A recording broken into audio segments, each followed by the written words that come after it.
This week on the OneCast, we're joined by Brad Fuller and Paul Benson, owners of the National Professional Fishing League. They're going to talk about how the league got started, where they see it going, and maybe we'll get a little inside information on what's to come. That's a good one.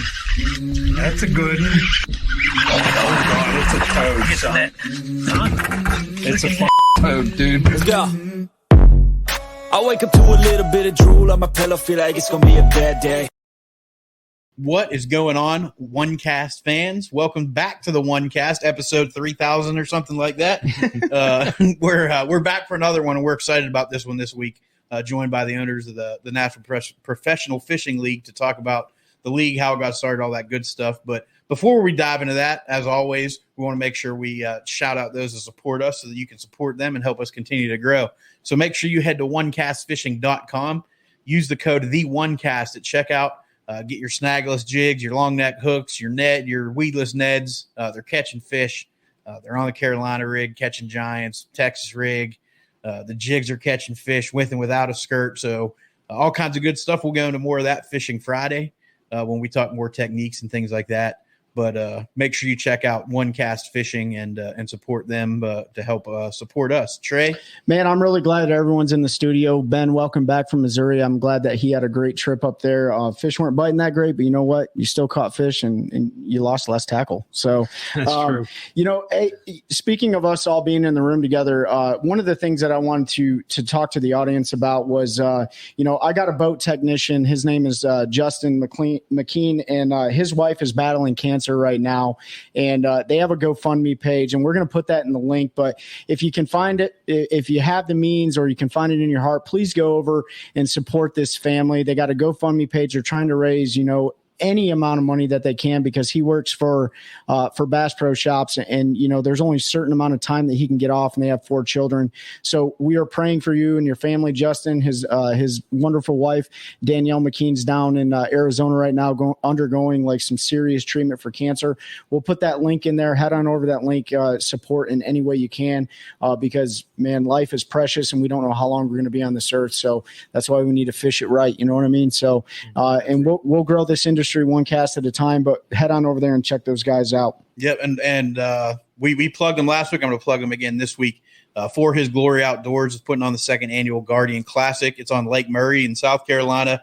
If you're looking to travel to fish an event on a different lake, help out a good cause, be around a bunch of good people, good fellowship, make sure you check them out. Check out For His Glory on Facebook. The links are all going to be in the description. We're going to go into more detail. I don't want to take up the guys we have on's time diving into it. So check that out. Links, again, in the description of the video and the audio if you're listening. And, Ben, you got anything to add? Yeah, the only thing I want to plug Doug with the PBC, the Piedmont Bass Classic. So their championship was this last weekend. OneCast Fishing had the not really door prize, but a prize for a big fish second day. But I will say, if you want to get in some kind of big money tournaments locally here in the RDU area, if I can get my tongue untied here. It was a 2-day championship, paying out both days. So the guys who won day one got a check for about $4,000.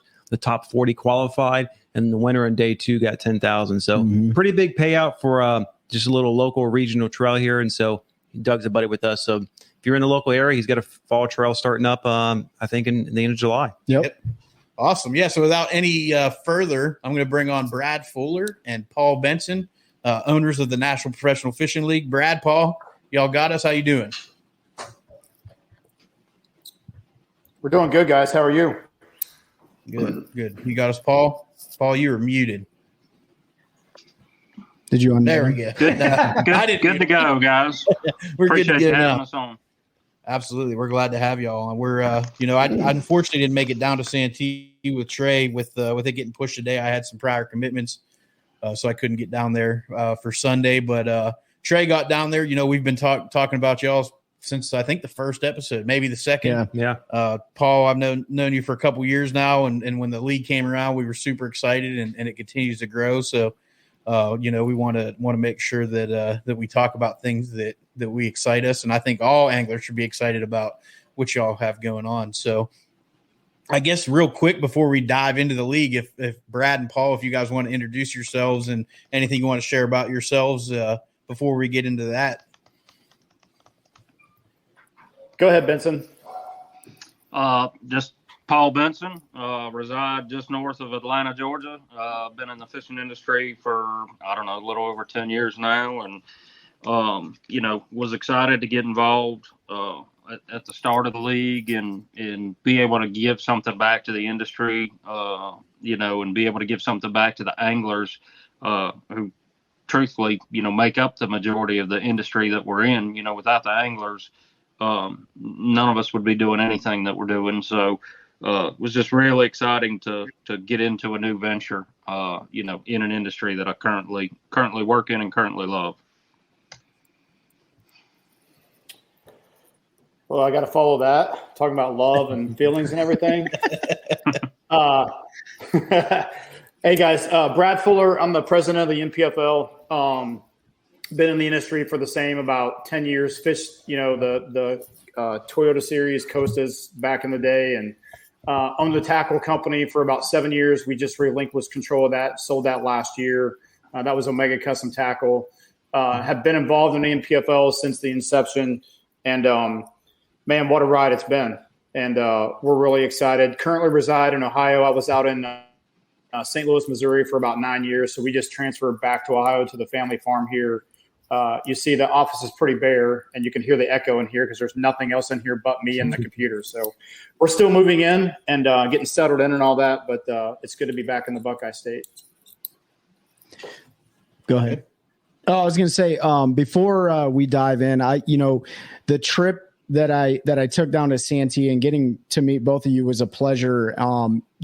The format that you have, and we've been talking about this since day one, is something different, something unique, and you guys have really created a culture with the National Professional Fishing League. I've been to several big events before, from the the elites, the classic, the opens and stuff like that, and everybody has their own, I guess, identity in the outdoor space, and I think we've talked about it several times. What you guys have created is something that the outdoor space hasn't seen, because from going down there and getting to mingle with all the anglers and the fans, everybody just feels like a giant family. It doesn't, how you go to some of those events and it just feels like gambling at its best. It didn't feel like that when we were down there, when I was down there. So, I just wanted to commend you guys on running a great organization and giving another platform for, avid outdoorsmen like ourselves to watch. Cause it's a great platform, man. Well, Trey, you know a little bit about my background and where I came to adulthood and really learned how to be a man was in the military, and the bulk of that was spent in special operations. And culture is an extremely important thing to me. And I knew from the get-go, if we could establish the correct culture, levy expectations, and hold people accountable, that good things will come of that. It's not going to be easy, and it has not been easy.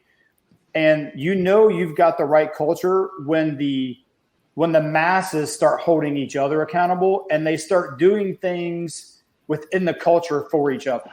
You know what I mean? Like, unprovoked by me, unprovoked by Paul. And I don't know if I think I saw you guys may have spoken about this, about what the guys did for Bear and Adams. I didn't know anything about that. You know what I mean? Like, and whether I agree with them doing it, whether they should have done it, whatever, it still falls within the culture of what we're trying to foster here, right? Like, some guys are like, well, I'm not sure that was the right thing to do, or whatever. It's not. Hey, man, it's not about us, right? Like, get over yourself, check your ego at the door. It's about those anglers and that man and what they did for him. Period. That end of discussion. That's as far as the conversation needs to go. And for the people who don't know, I think 22 or 23 anglers got together and they actually paid Barron's entry fee into the next event, because they felt so horrible about what happened to him. And they know Barron, they know the man he is, they know his family, and they know what an honest mistake it was, and they just want to do something to lift him up. So they did that. Yeah. But culture, man, I could talk this entire podcast about culture and the importance of it, but I'm glad you felt that, because that's what we've been chipping away at the iceberg for, is to get that culture established and then root it and make it stick. Yeah, absolutely. And we've had several of your anglers on and folks that fish other series, but no anglers personally that fish with y'all. And that's one thing that they all say is the the culture for the anglers. It's really about the anglers, as much as about a business as the league is, because at the end of the day, you have to run it that way, but it's really about the anglers and supporting them. And because without, like Paul said at the beginning, without anglers, none of us have anything. There's no league, there's no tackle, there's no anything. There's no podcast. There's no podcast. So, supporting them like you don't necessarily always see from other organizations is a huge thing. And everybody we've talked to that's fished with y'all, either previous or still fishes, has nothing but high marks on that. So it really speaks volumes. And I think a lot of people are starting to recognize that outside. Like you said, you're kind of starting to see the masses recognize the culture. And with other organizations making changes, you hear the working man and all this stuff all the time. It really is, fishing at a high level, but it also feels very grassroots because of the way that it's spread out. It allows people to be able to travel and fish and still work their full-time job and not stress nearly as much. So was that, I guess I want to go into the inception and how the idea came and the league was formed. Was that something that was considered when all that, or kind of how did this whole egg develop before it hatched into the NPFL? Paul, you want this one or you want me to take it? Well, I mean, from my perspective and my point of view, we all have a lot of friends who have beat their head against the wall trying to make it as a professional angler or make it as a regional angler or whatever it is, just invested countless amounts of money, time, and everything, chasing the dream, whatever their level of dream may be. Some guys it's winning a BFL, some guys it's going to the Classic. I've personally seen guys lose jobs, lose marriages, lose families, lose everything, chasing this dream of tournament bass fishing. That being said, I think in its basest or most true form, we sat down and discussed being a angler centric organization. That's a tough pill to swallow because, like, you got to put anglers before yourself. You got to put anglers before your family. You got to put anglers. When I say angler centric, we can have the anglers and the sponsors at equal level of importance, but we never put sponsors before anglers and we never put anglers before sponsors. So now we got, two really high bars to hold for being the level that we're at. All that being said, when we really sat down and focused on that, spreading out the schedule to where we've got, 4 to 6 weeks in between events, things of that nature, it just seemed to really work for a lot of anglers out there who were wanting to fish, and it even works for anglers who were fishing other organizations and other leagues who couldn't justify the time off or justify the amount of money and time that they were putting into what they were currently fishing. Based on focusing that, hey, these guys want to chase, let's say somebody wanted to chase the Classic or somebody wanted to chase Red Crest, BPT, whatever it might be. The biggest hurdle that all of them faced was capital, money. They're beating their heads against the wall, wanting to chase sponsorship. So if we just basically set up a league for anglers to make money and put the anglers first and focused on making sure the anglers, win, lose, or draw, whether they win 100,000 or whether they're driving home, explaining, hey, didn't cut a check. We want those guys to feel like they left having an experience that's worth the entry fee, whatever that might be. So can we rewind to like what year and who initiated the conversation to say, you know what, let's create this National Professional Fishing League? Like how was that stimulated and who started it? So the lineage of the NPFL starts with Al McCullough, Big Al. So Michelle and I were at a big bass bash event on Lake of the Ozarks. We had Omega Custom Tackle there, and Al literally walked up to our booth and said, hey, man, let me talk to you guys for a second. Had known Al for about 5 years, and he kind of loosely pitched this idea. And it just so happened, Michelle and I had to drive from Lake of the Ozarks back to St. Louis, about a 3-hour drive, because our daughter had prom the same weekend as Big Bass Bash. Thank you, Charlie Terrell. So we had to drive up there, do the prom gig, and then drive back that night to be there for the next day of the Big Bass Bash. on the way home, my wife looked at me and said, "What do you think about that?" I'm like, "He's freaking crazy." Like, you want, and that, remember, that was pre-COVID, right? That was 2019, but we'd already heard rumblings of the merger or the split, if you will, of BPT and Bass. And I was like, man, it's just such a chaotic time right now. And we started talking about it. And we said, man, this might be the perfect time to do something like this. Like, people are kind of fed up. So when we started doing the analysis of alternatives of how we would do it, looking at all the business, the ins and outs of how will we do this. And we knew there were boxes we had to check along the way. Hey, we have to make this available to a broader audience. We're not going to take anglers from Bass. We're not going to take anglers from then FLW/BPT. Like, we have to create our own anglers. And then if we do that, what are some things we have to be able to do? We have to have a live stream. We got to be able to compete on some level with the live stream platform. I don't care about TV. Like, I haven't watched TV in 10 years. Everything is streamed on Apple Plus or Amazon Fire, whatever. We knew. And it just so happened we had a partner in Fixed Productions that didn't even exist then. And that had done some head-to-head fishing. I don't know if you guys heard of that or not. Yep. But they were live streaming it. And it was a very small console deal where they streamed. I called the owner there, Brian Keller. I'm like, hey, bro, you want to do something crazy? He said, absolutely. So they basically built Fixed Productions around the NPFL. And, man, all along the way, things just kind of fell in place. Every time we turned over a new stone, we're like, man, I think we can do this. I think we can do this.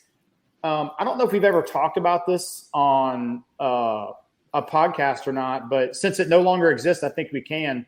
Do you guys know what the original name of the National Pro Fishing League was? No.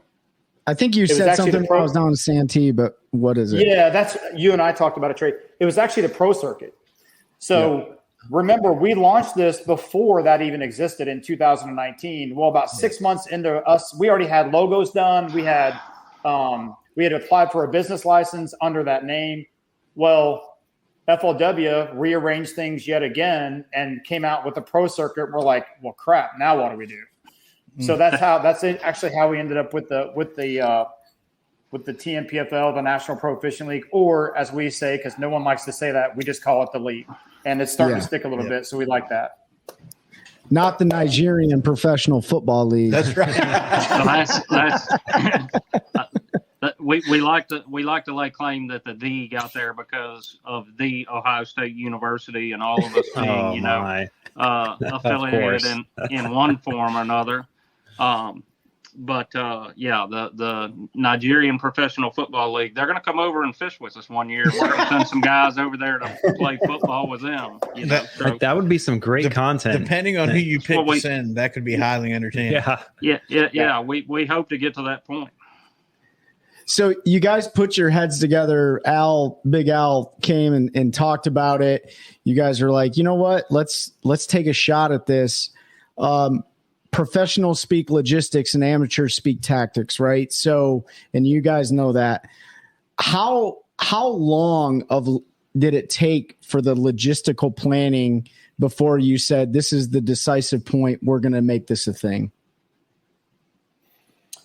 What, Paul? About? Well, I mean, just say a year. I mean, it was 12 solid months of, and we had. So, and I know you'll appreciate this. We had stepping off points where, okay, we have to have this by this point. If we don't have it, we're done. Yeah. We have to have this by this point. If we don't have it, we're done. And those milestones were created in a way that, I'll be honest, man, I never thought it was going to happen. I mean, just being totally honest with you, I'm like, the deeper you get into it, like you said, when you get into the actual logistics of getting a trailer, right? Like, hey, man, if we want to do this, like, trailered weigh in, blah, blah, blah. Like, we have to go find someone to build us a trailer that supports this. We drove up to Featherlight in the middle of January in Iowa. Don't ever do that. Like, Al and I we drove a two-wheel drive Ford F-250 or 150. Sorry.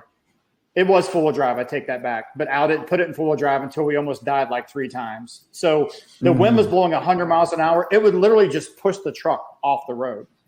So we get the Featherlight, we sit down, and we describe what the guy wanted and what we wanted or what we needed.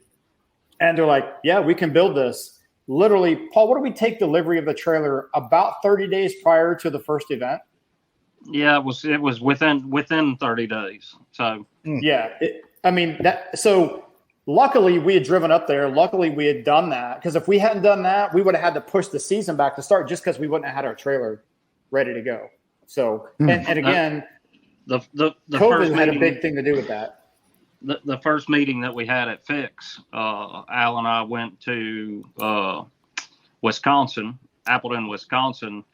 I don't think it was January. It might have been December. It had to be November or December, but I remember it was 3 degrees when we walked out of the hotel that morning. And it's just like, man, it's just glutton. We just dug in right away. Yeah, that's wild to think. You were able to pull all that together in a relatively short period of time, and the production. And I've told Paul when I've seen him at shows. I know I've told Fat Cat. When I've talked to him. For those of you who don't know, Fat Cat Newton, he does some commentary and some other stuff for the NPFL. He's been with them since they started. He's a good dude. Make sure you check him out. But your production from day one, the first one I watched, was right up there with the other organizations that have been doing it forever. And so you could really tell that was a priority, and that you knew the importance of being able to stream that so folks could watch it. And we're all fishermen. We all like to watch fishing, and to have another outlet to be able to watch that throughout the week has been great. And the production quality, the stream very rarely goes down. It's been a ton of fun. You've had great personalities on there with guys like James Watson and Fat Cat helping you out, and different folks. Luke obviously does a great job. So you can see that was high on your list, and being able to partner with Fix. I didn't know that about Fix, so that's pretty cool that almost 2 businesses spurred from that. They had their little production, but they sort of built the conglomerate that they're going for, the size of the business they're going for around the NPFL. So early on, you created opportunities for outside sources. That's pretty unique. I mean, well, that impressed. One of the things that's interesting about Fix that nobody knows, they were one of the first companies to ever stream for the Iditarod.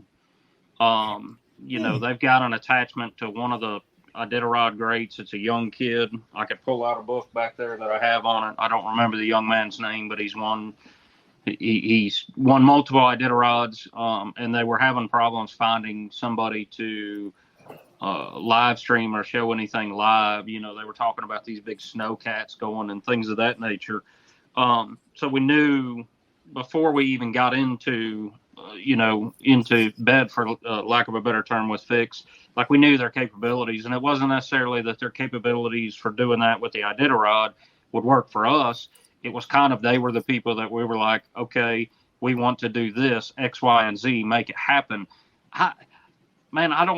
We get told no a lot, but by the end of the conversations, like, I don't think Fix has ever not attempted or tried something that we've asked them to do. Like they might stop block us and say, well, we've got this issue to contend with, or this issue to contend with. But as far as a production partner, we couldn't ask for anybody better, because we'll call them. Brad will call Brian at 3:00 in the morning and say, hey, I need you to do this, this, and this, and we need it done tomorrow. And they might gripe a little bit or things of that nature, but they always make it happen.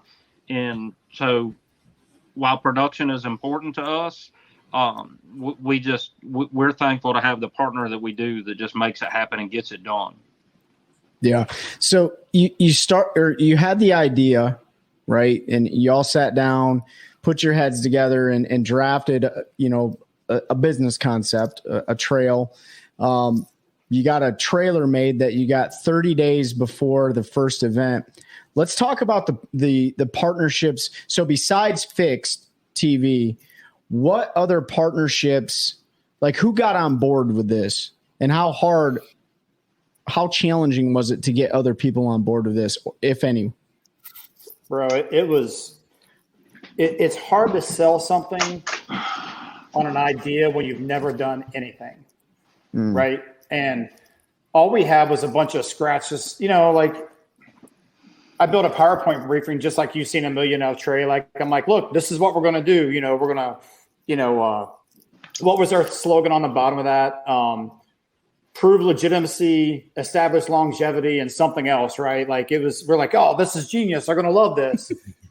I'll be honest, man. I think the bass tank with John was probably one of the first guys to go all in with the MPFO.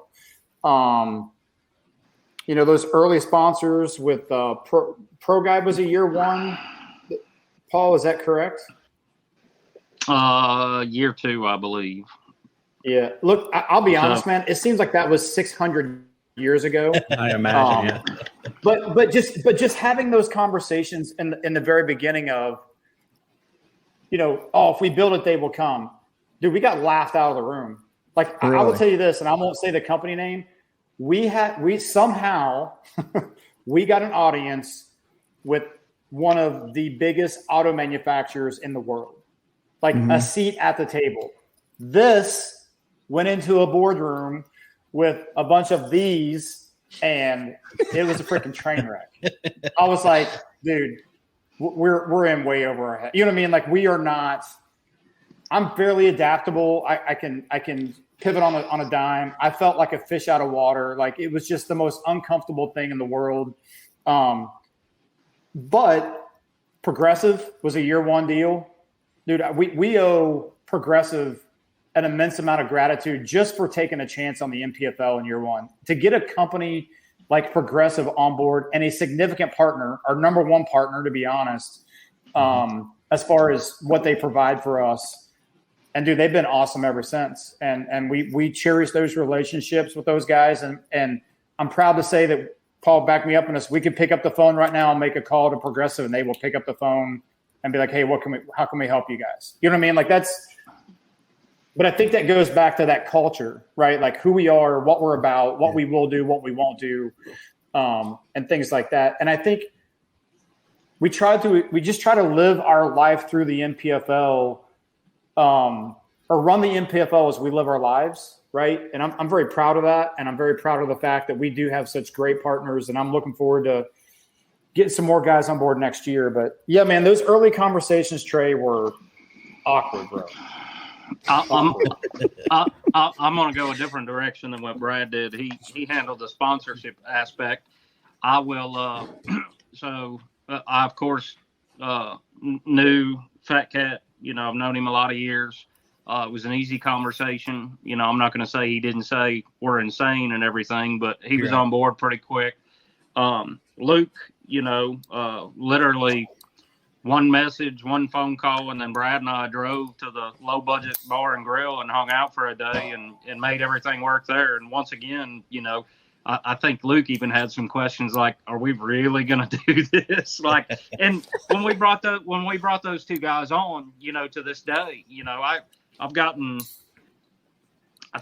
3 calls from owners of companies in regards to Luke and LBL and just different interactions with anglers out there and stuff.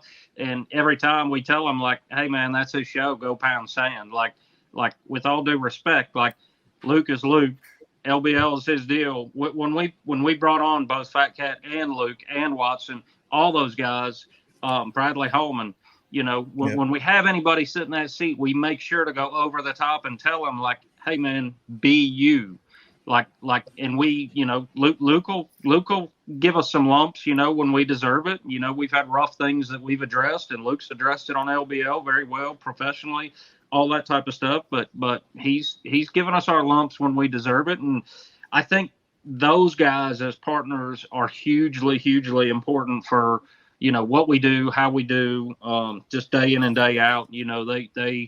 They do a good job of keeping a barometer out there to make sure, whether it be anglers or sponsors or just industry folks, haters, whoever's interacting with us, good, bad, or indifferent, those guys are a good barometer for us. And they kind of, when Brad and I, go at something or go hard in the paint on something, those guys both have a good enough relationship with us that they can come to us and be like, hey, pump the brakes a little bit, boss. We gotta handle this one a little bit different, because Brad and I will be the first to admit, like, we have no slow, we have no neutral, we have no granny here. Like, we will get it done, but we do things very heated a lot of the time, and keep keep the temperature and tempo moving for the entire organization. Another key piece of folks that are huge aspect to our team is Twin Visuals. Tanner Lyons and Travis Lyons, and they've worked, for everybody, still work for everybody. They were a huge component to come on and take a chance with us. And, they just, I can't say enough good about their work. We're always screaming, we want it faster, we want it better, we want it, but they absolutely provide, second to none content.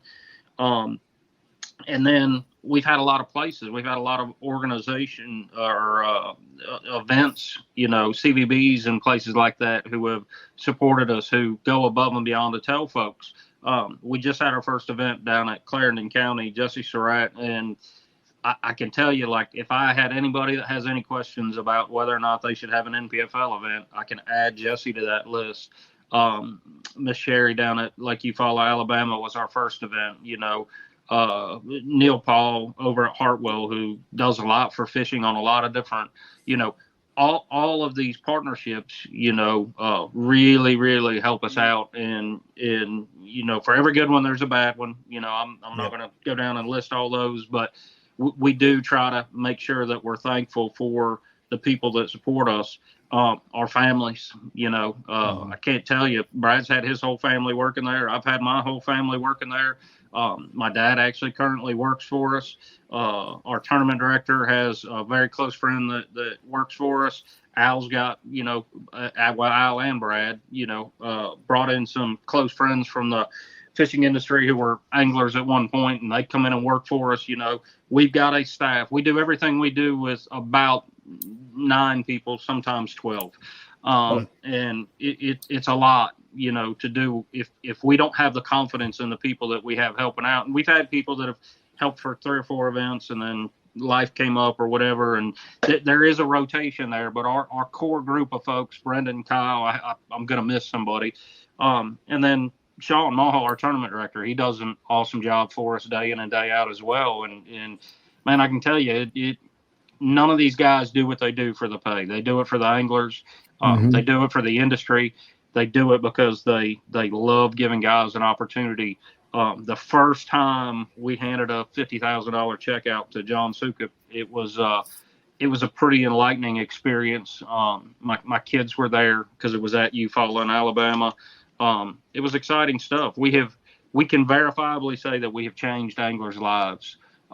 We say that with zero ego, like they do it themselves, but we've given them a platform to be able to go make money and then go chase a classic dream or go chase a BPT dream or whatever it may be. And it just, it's each and every day is coming more and more to fruition what we're doing. And rightfully so. Like we had to prove our viability.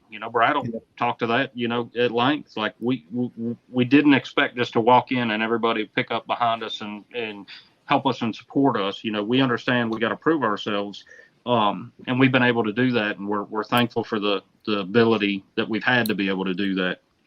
Yeah, and I certainly believe that you've proved that, given, and we don't need to go into detail, but there's been plenty of road bumps that everybody knows if they followed you with the first year with the championship and kind of you made the shift to the 100,000 and it was a little bit late and it might have hurt applications a little bit and things like that, but y'all just keep rolling and it speaks to the culture again. And I know we keep saying that, but we all come from worlds where culture is something, whether it's business, military, you really have to have a culture and partners behind you that believe in the product and what you're doing. And I don't think there's any question that everybody involved and folks that are coming on board, fully are believe in the mission and what you guys are doing. And it's been great. So, year 1 wasn't without its road bumps, obviously. Year 2, got into that. So after the first year, you get through all those events. Like you said, I can't even imagine what it was like to hand that first $50,000 check out. That had to be a huge weight off the shoulder to say, man, we actually did it. Like we did it. And here, here's kind of the first pinnacle of that, making the peak there. So after that first year, there was a little bit of a hiccup at the end of the year. Did you kind of sit down, I'll use the term after action report. You go back through kind of what happened that year, right? And what went good, went bad. Did you see a need to make any big changes? Was there anything there that drove where you felt like maybe this isn't what we thought it was going to be, or did you feel pretty confident in what you had done to that point and just need to tweak a few things here and there? Running a good tournament does not mean you have a good business, right? Like we felt like what we had from the tournament aspect and what we were doing with guys on the water, 119, 120 guys, trailered weigh in, smooth operation, unprecedented release rates on fish because we were keeping fish in the live well, how happy everybody was. And I'll be honest, man, you're too kind on saying a road bump. It was a freaking travesty, right? Like to do the work we had done remember, at the end of that was almost 2 years worth of work. Yeah, and to get to the end and not be able to finish it the way it was supposed to be finished. And no one to point the finger at except ourselves. Because we let things happen that were outside the span of our control. And I knew better. And that's what really hurts, man. And we've all been there where you push the envelope so hard to the razor's edge because you want to be that guy. You want to bust on the scene, 10 cameras live. Dude, 10, even now saying that seems insane. 10 cameras plus Fat Cat's camera. We had 11 live cameras on the water in year one. Yeah.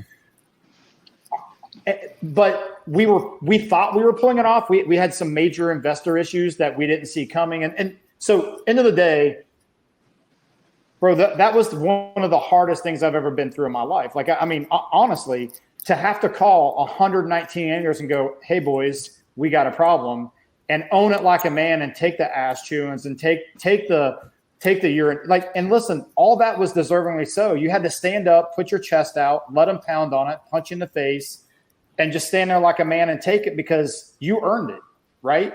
Mm-hmm. And I really feel like, man, because of the way we handled that situation was why we got another chance in year 2. Any other way we handle that, guys are like, yeah, we're out. You know, the fishing industry is fickle, bro. Like, you guys know it. You're in it. So the fact that we were – and guys saw the blood, literally blood, sweat, and tears we poured into every event and how committed we were to doing this. Man, I think 80 guys came back after that, which I was shocked at, to be honest, right? Like, so we run year 2, we end up with like another 120 guys. And man, it was just like, wow. To me, that was the eye opener, right? Like, are we going to have a league? Are we going to have a league? Can we overcome this? And then to see that kind of response. And then our sponsors were like, hey man, we're with you guys. Like, everyone makes mistakes. You guys handled it the right way. I knew then, like, okay, like, we if we can just get our life right, Bobby, as Fat Cat would say, like, that's right. Like we've got a shot here, right? So that was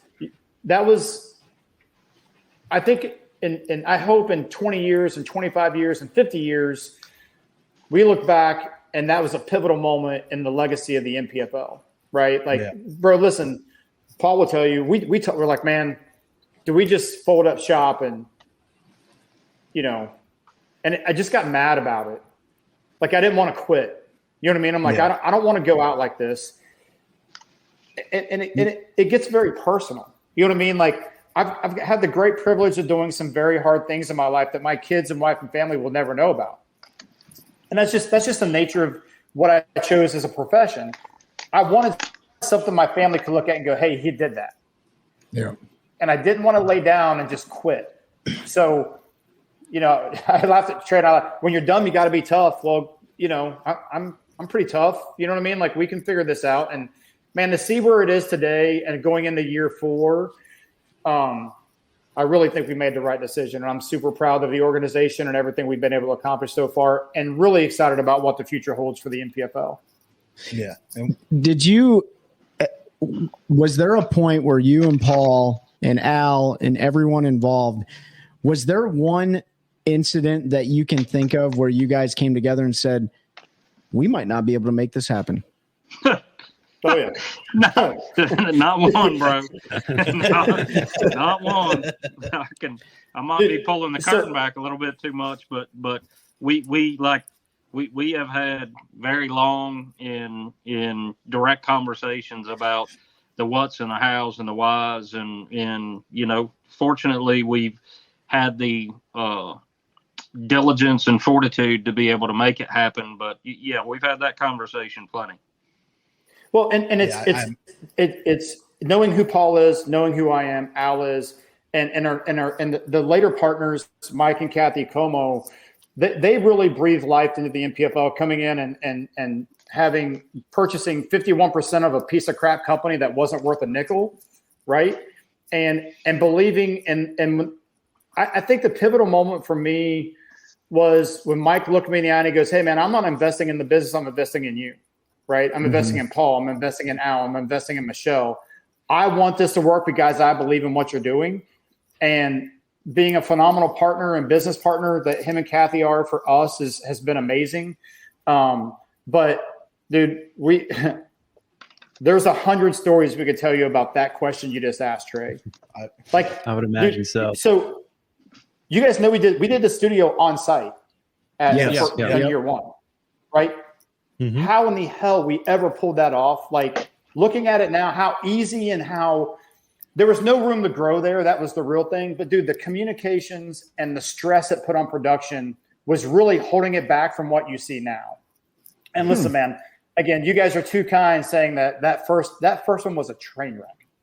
That, like, everything, like the camera footage was good. I mean, we had the polarized lenses on. Like, we had some of the highest tech lenses on cameras in fishing. I know because I know someone in production at another organization called and said, "How come we can't do that?"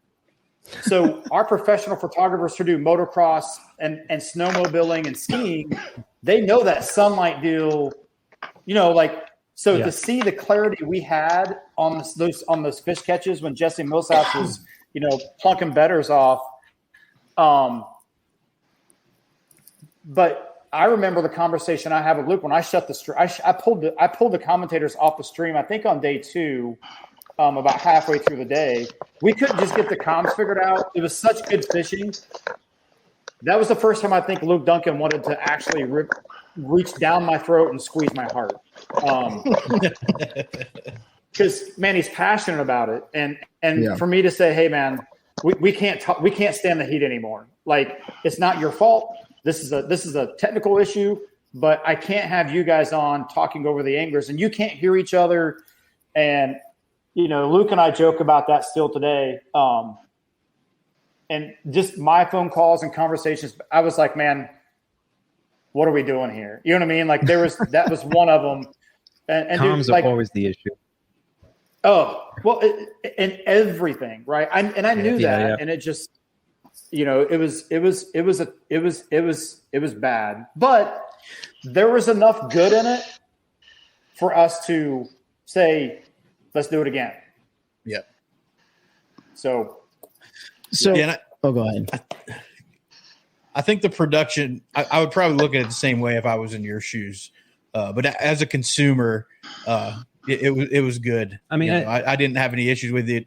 I did downplay the first year and the way that ended because I didn't want to bring up that pain, because I felt it, knowing Paul and the time and everything that you all had put into it. Like, when I saw that in the room, it was a rumor at first, and then when it became official, I think my heart broke for y'all at the same time, because it was like, you know, that's a tough one. But really, you know, and just like you said, to see you be able to come back from that, to me, that proved the value of what y'all are doing. And it'd be tough to kill at this point to survive through that in your first year.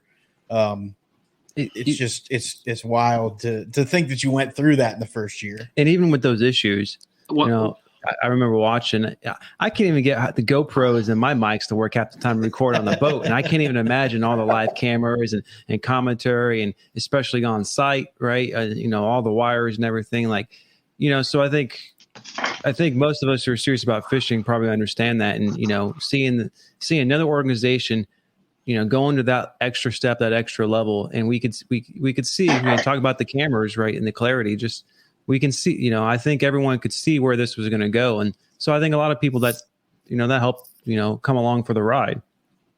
Bro, I can tell you how to fix those GoPro issues. 70G 70G clears it all up. Like when you're that's all when you you're need is 70G. Yeah.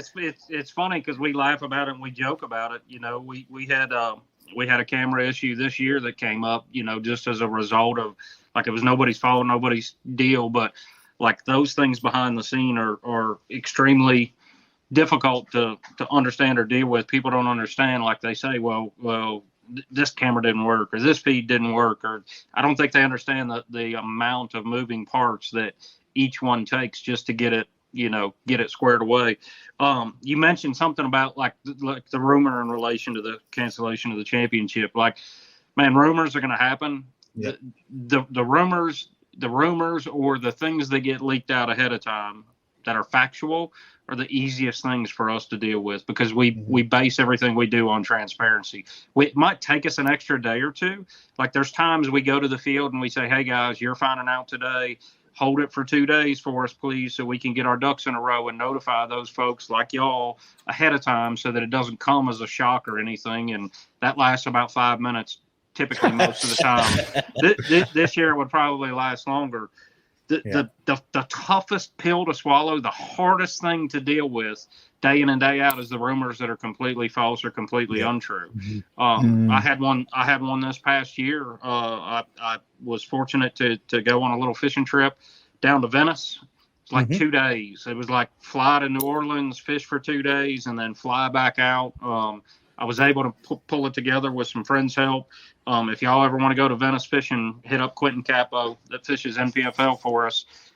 He has the best price and the best ability, and he'll take you out and put you on them. QC fishing. But that being said, in the truck on the way to go to this, my phone just starts blowing up. Well, so-and-so's podcast said that the NPFL was out of business, and it was a major podcast, and it was a major news guy for the industry reporter. And those are the tough ones. I mean, Brad can elaborate on it as well. The stuff that comes out of nowhere and you're like, what are these guys even talking about? We say, okay, well, just blow it off. Don't worry about it or whatever. But the phone calls don't stop. We still get the phone calls from sponsors, from anglers, from everybody saying, hey, what's the validity to this? And we take some lumps saying, hey, man, they're insane. I have no idea what they're talking about. It's completely unfounded. Well, then you get people, disparaging you saying, well, why don't you just tell me the truth? I am come full circle. It's all good. But I think those are a lot harder to deal with than when we have a situation that comes up that we have to deal with. I can handle the rumor, innuendo and such easier when it's something that we cause or we do. Industry wise, the stuff that people just make up is just it's insane. I think Luke talks about it all the time on his podcast. I love listening to him, and he ain't lying. When the trolls come out, they come out in full force. It's a full-fledged complex ambush on whoever they're trying to get after. And that statement about any publicity is good publicity, no, it's not. Especially with the news network of the internet and everything like that. So, getting and that's another consideration. I think a good message here is, right now we're talking about you guys building a business, but there's a message to anglers trying to build their own angler business to becoming a professional. Like all of the logistical challenges, all the publicity, all of these other things you talk about, it also pertains to each angler that wants to fish professionally. It might be on a smaller scale, but it's still there. And so getting ahead of negative PR or PR in general, is a very important thing to do. And you can suppress information up into the ionosphere if you want to, depending on who gets on board with that. And we see that all the time with social media trolls. I believe trolls, not to cut you off, but trolls are one thing. We dismiss, Brad and I will take turns, just cutting out social media. Mm-hmm. I've never been forced to do that in my life before. But I think both of us have taken, I don't know if Brad's even back on Facebook after his last exit. This was a major podcast, and this was a major blogger, news correspondent, something, I don't know what the actual title is. So if I can take a time to talk about y'all, Chris Brown at Anglers Channel, Terry Brown at Wired to Fish, I do want to, we did kind of brief over those supporters when we were talking about supporters a little bit. Those are the guys who have reached out and said, hey man, I don't know if this is true or not, but if it's not, I want to get the right story out. You know, like Chris and David over at Anglers Channel's been a great advocates for what we do. They've tried to help us, you know, a number of ways. Steve Sarley at ASA, we Fish ASA. I'm not sure. I don't remember the name of his other podcast. And not to, hopefully I'm not bombshelling you guys by naming other podcasts. No. Terry Brown with Wired to Fish always calls to keep his, pulse on what we're doing. Matt Pangrack has never not answered the phone for Brad. So that, you know, once again, I don't want to focus on negative or things of that nature in relation to what we're doing, because we do have a lot of great people out there who support the league, support our anglers, much like yourself. I've told Pete since day one, any way we can help y'all, because y'all, tell it like it is, tell it truthful. And, you know, you've been a great advocate, not just for us, but for our anglers, which is it means a lot to us. I want to dive into real quick before we jump in. I just wanted to say, if there's ever any question about how y'all are going to handle a PR situation or something that comes up, just look at what happened with Barron and the way, you know, the ruling was made, and the same night y'all put out a post saying you understand it was a mistake, it was still a rules violation. You know, you backed your angler on what a great person he was. Yeah. You know, how his morals are, the standards, how he made an honest mistake. You're not going to – I'm going to be 100%. There's not another organization out there that I believe you would see that from. And if that doesn't speak volumes to the transparency and how you'll step up and you know, dispel any rumors that may come or whatever it is, you know, I just look at that situation and say anything that we hear from them or rumors, if there's any truth or validity to them, you're going to hear from them directly, and it's going to be concise, and that's going to be the truth. And I appreciate you recognizing our methods, because we're just like that. Like you said with Wired to Fish, them reaching out. If we hear something, I'm going to call Paul or Brad, and I'm going to say, hey, I just heard this. Is there any validity to it? You know, if it's going to come up, we get people that message us and stuff and ask questions all the time. So appreciate the transparency that y'all have had through. I'm still going to call them road bumps, Brad. I know that some of them were travesties, but I don't want to put too much emphasis on the negative. I like to, you know, you need to talk about it because it's part of growing, but you don't want people to focus on that kind of stuff. So, well, man, and it's even just like your life, right? Like, I'm not proud of every single thing I've ever done in my life, but every single thing I've done in my life has led me to where I sit right here, right now with you guys, right? Here's the deal, man. I'll be honest with you.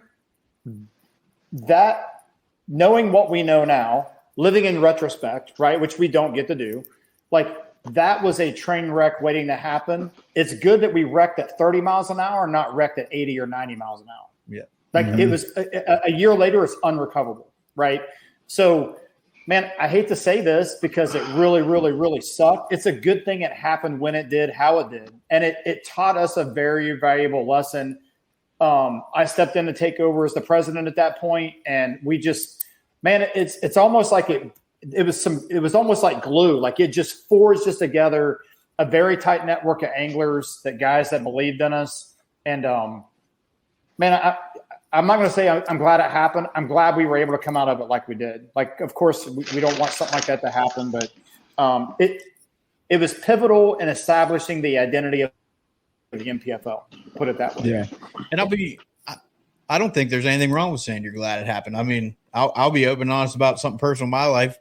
I had a previous marriage that ended, and I'm glad it happened because it was the worst thing that ever, you know, that was going on in my life. It was a bad partnership. It was something that I probably knew could get me in trouble going into it, but I did it anyway, and it ended up biting me, and it turned out to be the best thing that ever happened to me. So I don't think there's anything wrong with making that comment that, you know, it might optics wise, people just don't understand. If you say, I think that's one of the best things that could happen is they've never been through something like that really does shape or show you how bad it was and where you can be once you get better. You know, there's so many cliches for it, the crucible and you know, foraging and all that, but it really highlighted the transparency and the culture. I mean, you guys are preaching about it. And Trey felt it when he was down there, but to see it in action and for everyone to see the response, right? It goes a long way to build the authenticity, with anglers out there, with both anglers fishing, right, the tour, but also just anglers enjoying the content and watching, from an entertainment perspective. Yeah, there's no better way to if you capture the lessons learned through all the scar tissue built. That's how you can brief resiliency. Like we always brief, like you just got to stay positive. You got to have a good attitude.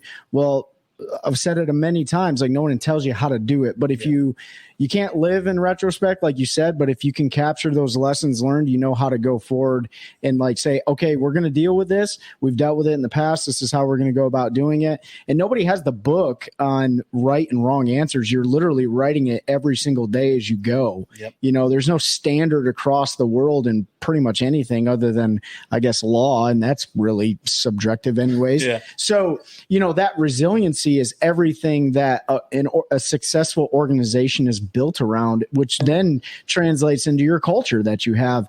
And I wanted to visit the culture of the anglers. So we talked about the logistics, like getting partners together, putting our heads together, drawing a roadmap to success, backwards planning. In order to get this, we got to achieve this, boom, boom, boom.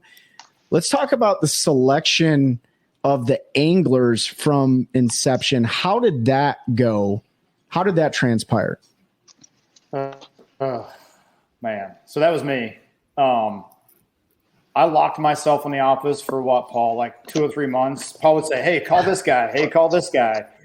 And my wife, she could probably recite the speech I gave every single angler, right? Like, here's the crazy thing. We knew we wanted about 120 anglers because just financially that kind of fit where we needed with revenue and total revenue and looking at what we thought we were going to get for sponsors. And we figured we can make everything work at that number. With some investing and stuff like that. So I talked more people out of it than I talked into it. So a guy would call me and say, hey, man, sell me on this MPFL gig. I'm like, hey, man, you're talking to – so this is a funny thing. Paul and I both say, Paul and I are never going to win any HR awards, right? Like we're not. It's not in our DNA. It's so good, bad, or indifferent the way it is. One example, I think Trey, you and I talked to this guy calls. He's like, hey, man, like I've got the money. I've got it saved up. I've got plenty to travel. I've got like 50,000 saved up. This is a lifelong dream. I'm 22 years old. I'm getting married in 2 months, and I've got a baby that's going to be born in 6 months. And I was like, okay, back that up again, but start at the end and work your way the other way. You got a baby that's due in 6 months. You're getting married in 2 months. I said, hey, buddy, I'm going to do you the biggest favor I've ever done anyone in their life. I'm not going to invite you to fish the MPFL. Like take that 50,000, put it in the bank, and just know it's there. And if you never have to touch it, great. But I'm not going to let you spend it on fishing with the MPFL. Dude, he was upset. He was not a happy camper. This is a joke. I knew it was a joke. Blah blah blah. And a year and a half later, that dude comes back and says, "Hey man, you did me the biggest solid any man has ever done for me in my life. Like." There's no way I would have held all that together. We were very poignant on saying what we would do and what we wouldn't do. And knowing it wasn't going to be a good fit for everybody, we made some mistakes on kind of some of the things we did with anglers in year one. We went so over the top on empowerment that it went to their heads. And we involved them too much in the business of the MPFL, and it created a lot of problems where, and it was our fault. We created it, but they felt like they had voices in places where they had no business having a voice. It's a much different kind of deal today. We run the business and they go fishing, right? And we do invite them to peek behind the curtain from time to time because we need their input. Look, man, we got guys who've been in this business a long time. And if we weren't willing to take some of their advice or at least get their opinion, I'm all about asking guys for opinion. I'm not going to let you make the decision for me, right? Like the decision will ultimately stop on my desk, but I would like to know how you feel about it and what you think about it, because it could be a perspective that I didn't see. You know what I mean? So, yep. I know I'm dancing around your question, man. Look, year one was such a blur. We invited anglers that we felt like could do it. We gave a lot of guys, some guys that we weren't sure could do it, but we wanted to give them a chance and let them prove to us or themselves whether they belonged here or not. Mm-hmm. I just needed about 25 really good anglers that we could showcase that could catch them. I knew if I could get 25 that could give you some flavor and variety and story, and then we just needed to fill the field up and have guys go fishing. And but I will tell you, there were some guys who kind of came out of nowhere that I didn't see, and one of those guys is still fishing with us today. Very unassuming. Like Timmy Reams was a guy I'm like, I don't know, man. You know what I mean? Now look, like perennial AOY contender, is going to win a Shield, is going to win an AOY, catches them every single. You know what I mean? Like, so you just don't know. Yeah. Like, well, and like to expand on that. So a buddy of mine that I've known for a long, long time, Brent Dodrell, he's out of West Virginia. He fished for I think West Virginia University, big hammer, everything else. Like, I would say a lot of anglers, we got a call from another guy, hey, so-and-so is going to call you. None of us knew Timmy Reams, you know, but kind of, you know, Brent Dodrell vouching for him, saying you need to slow down and listen to this guy and talk to him. Like, man, it's done a lot for everybody, including Timmy, and we're thankful for the people that reach out and call. We do take a lot of flack because everyone says, well, there's no qualifier. I can promise you, there's plenty of great fishermen who didn't meet the qualification of being able to pass the litmus test with Brad Fuller, Paul Benson, Al, Michelle. Like we do sit down and talk about it now, and like there's some great anglers out there who are just assholes, and we're not going to have them. Like if they come in with the mindset to create drama, like this is going to sound egotistical or arrogant, but this is our house. Like we own it, we control it. I don't care if you can outfish everybody in the world. If you're a jackass and you don't belong here, then we're not going to have you. And I've always said the most interesting book that we will write will be the people that we told no, or the people who, you know, we've got guys out there on social media now that say, yeah, man, I'm going to go fish it next year. And this is not a kiss the ring thing for us. Like, you know, y'all have seen it, and y'all know how, like Pete knows how I take care of customers, and anglers are customers. Without them, you know, Trey got to see it firsthand. Like Brad Fuller, Paul Benson, Michelle Fuller, Al McCullough, Mike and Kathy Como would lay in front of a truck for our angler field. Like we're very, very protective of it. If I think somebody's going to come in and upset the apple cart, you know, when I have conversations with top level pros who have been fishing other organizations for years and years and everything, I ask them all the same questions. I'm like, are you going to be the guy that stops and picks up somebody in their fish? Are you going to be the guy that, you know, that helps somebody when they have a social media question, or when you see their truck broke down, or like these are the things that we really focus on when we're bringing new anglers into the fold, to make sure that culture is not upset. And not everybody's going to get along. Not everybody is going to do that. But, you know, when we hear from an angler, hey, so-and-so blew right by me and I was standing up waving my arms and he didn't stop to check on me. Like we can't penalize the guy or go do anything like that. But I can promise you there's going to be some questions asked, and he's going to know that we know type of situation. We want to make sure that the culture, anglers' wives, anglers' families, I tell all of them the first time that they're there and the first time they come see us, the first thing I tell them, if your wife's here, your kids are here, your parents are here, whatever, make sure they have Brad and I's cell phone number. Like that culture is overly important. Do we have time for that? Not really. Do we make time for that? 100% we do. We've learned a lot of lessons on the angler selection basis. You know, I think we're getting better and better at it. You know, anglers are good salesmen. Are we going to be sold again next year? Yes. Brad and I will get sold again next year, and we'll go, you know, he'll say, damn it, Paul, why didn't you weed that one out? And I'll say, Brad, come on, man, that was all you. That does like we will get duped, we will get tricked, but that's fine. Like the one thing that we're not going to do is, like, you know, when people nefariously do things to our organization or anglers in our field, like it doesn't slide. Like they think they might be getting away with something. It come full circle, come long term. Like it does not slide, because I'll get calls. I'll get calls from their sponsors. I'll get calls from so and so.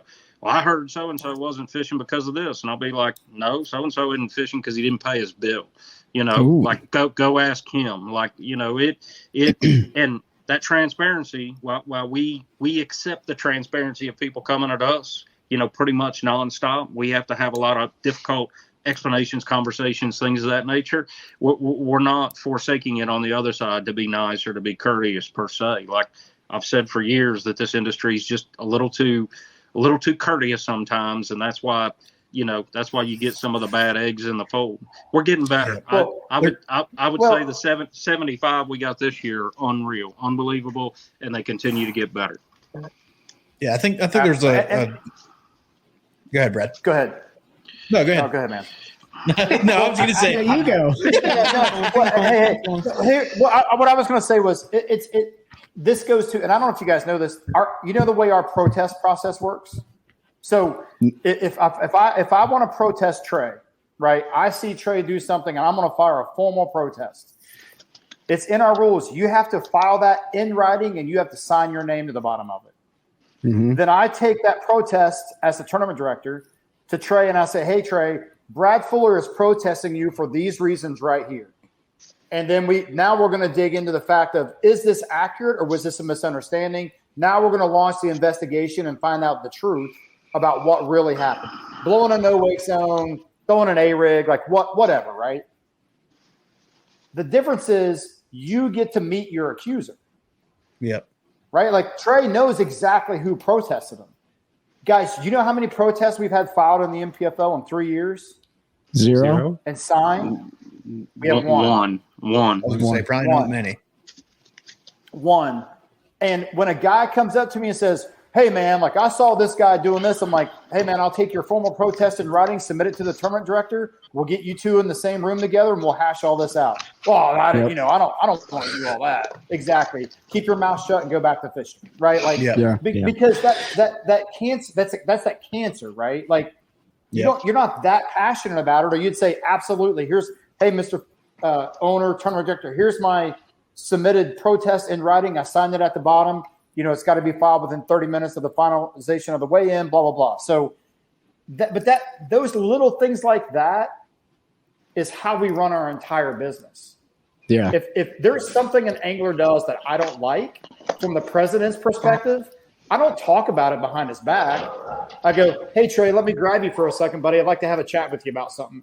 And I give them my perspective. I don't talk down to them. I don't berate them. I don't pretend like I'm sitting on top of my shiny horse, looking down on him with my big suit on. I'm like, hey, bro, we're in this together. You know what I mean? Like we're eye to eye, we're man to man, and we're going to deal with this. This is my perspective. And he may come back and change my perspective, but that's the way it's supposed to work, right? We're not above them and they're not above us at any rate. And I think that's what's been lost in fishing. The hierarchy of how things are adjudicated is really, really messed up in fishing right now, man. Like we've all heard the stories. I believe about 10% of them, but if 10% of it's true, it's freaking train wreck. We will not partake in that at the MPFL. Will not. We'll do everything at face value. Yeah, 100%. Yeah, so, we soapbox, man. Sorry. No, you're good. So no, that's great. I mean, it's almost like you guys read the book, and I'm going to plug it here. It's called From Good to Great. I don't know if you ever read it, and it talks about the top 5 levels of leadership, and one of those is hire slow and fire fast. So when anglers or when people ask, like, what's the qualifying event, or MPFL doesn't have a qualifying event, the qualifying event is going through an interview process and having a good reality check with the owners of the organization.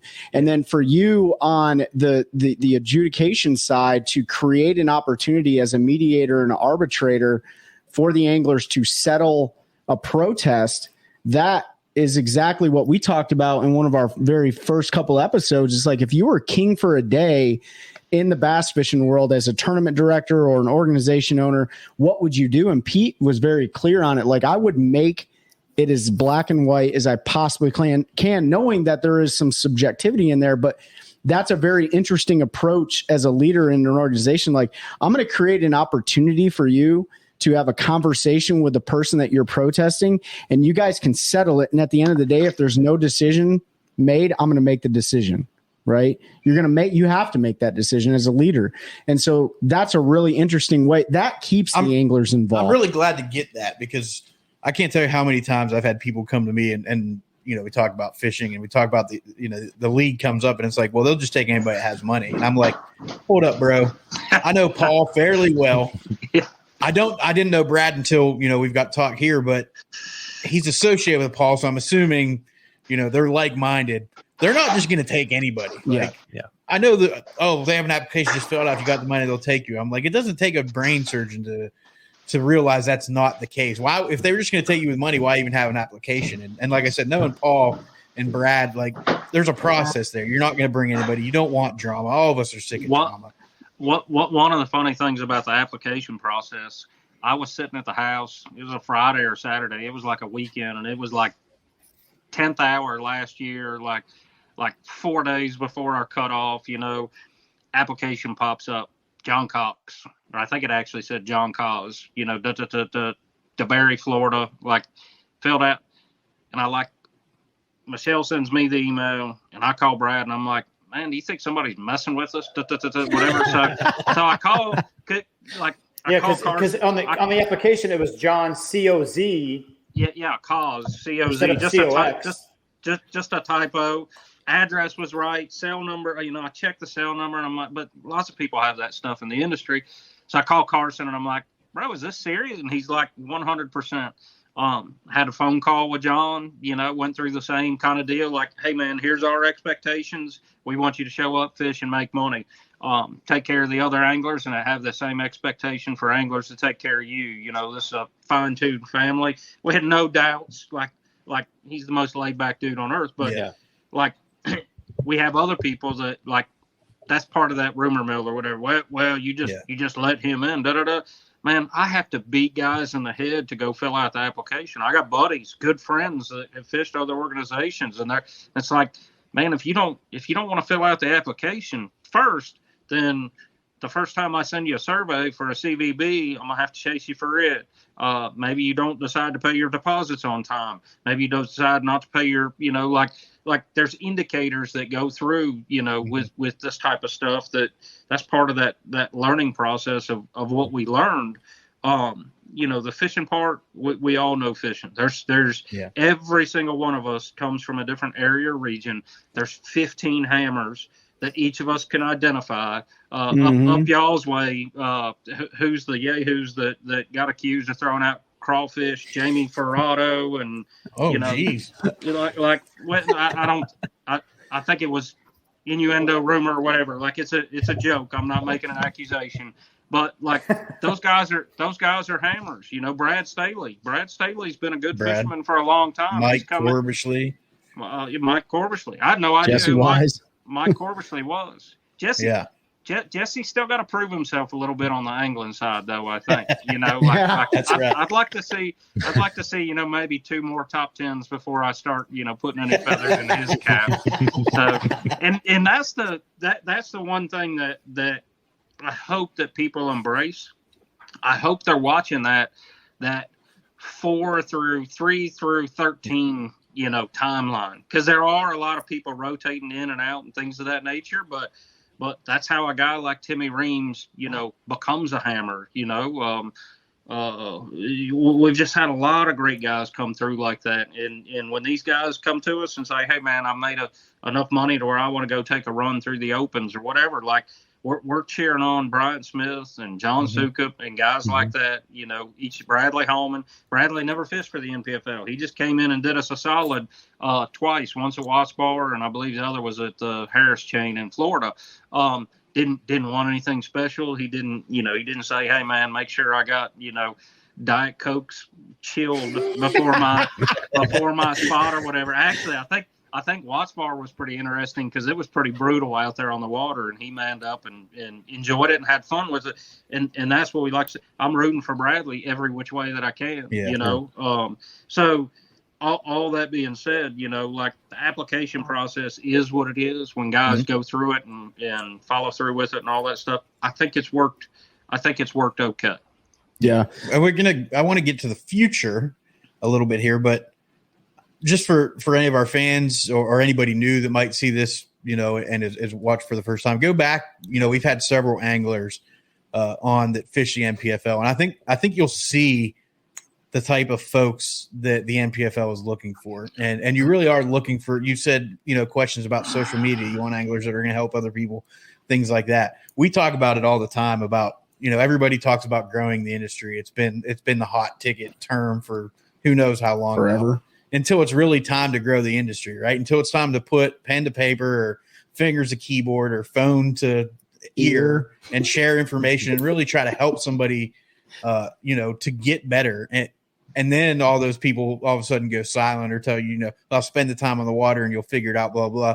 I'm not saying to go fish tips and give people your waypoints or anything like that. What I'm saying is you bring people in that are willing to help other anglers, even other anglers that are competing against them, all the way up to guys like Patrick Walter. Like Patrick, everybody I talk to, Corbishley, I talk to him pretty regularly. Stephanie said it, like, even in the middle of the tournament, if somebody asks him, like, what's going on, he's willing to say, I might be doing this or looking at that and share information to a competitor, after the tournament, whatever, on exactly what was going on.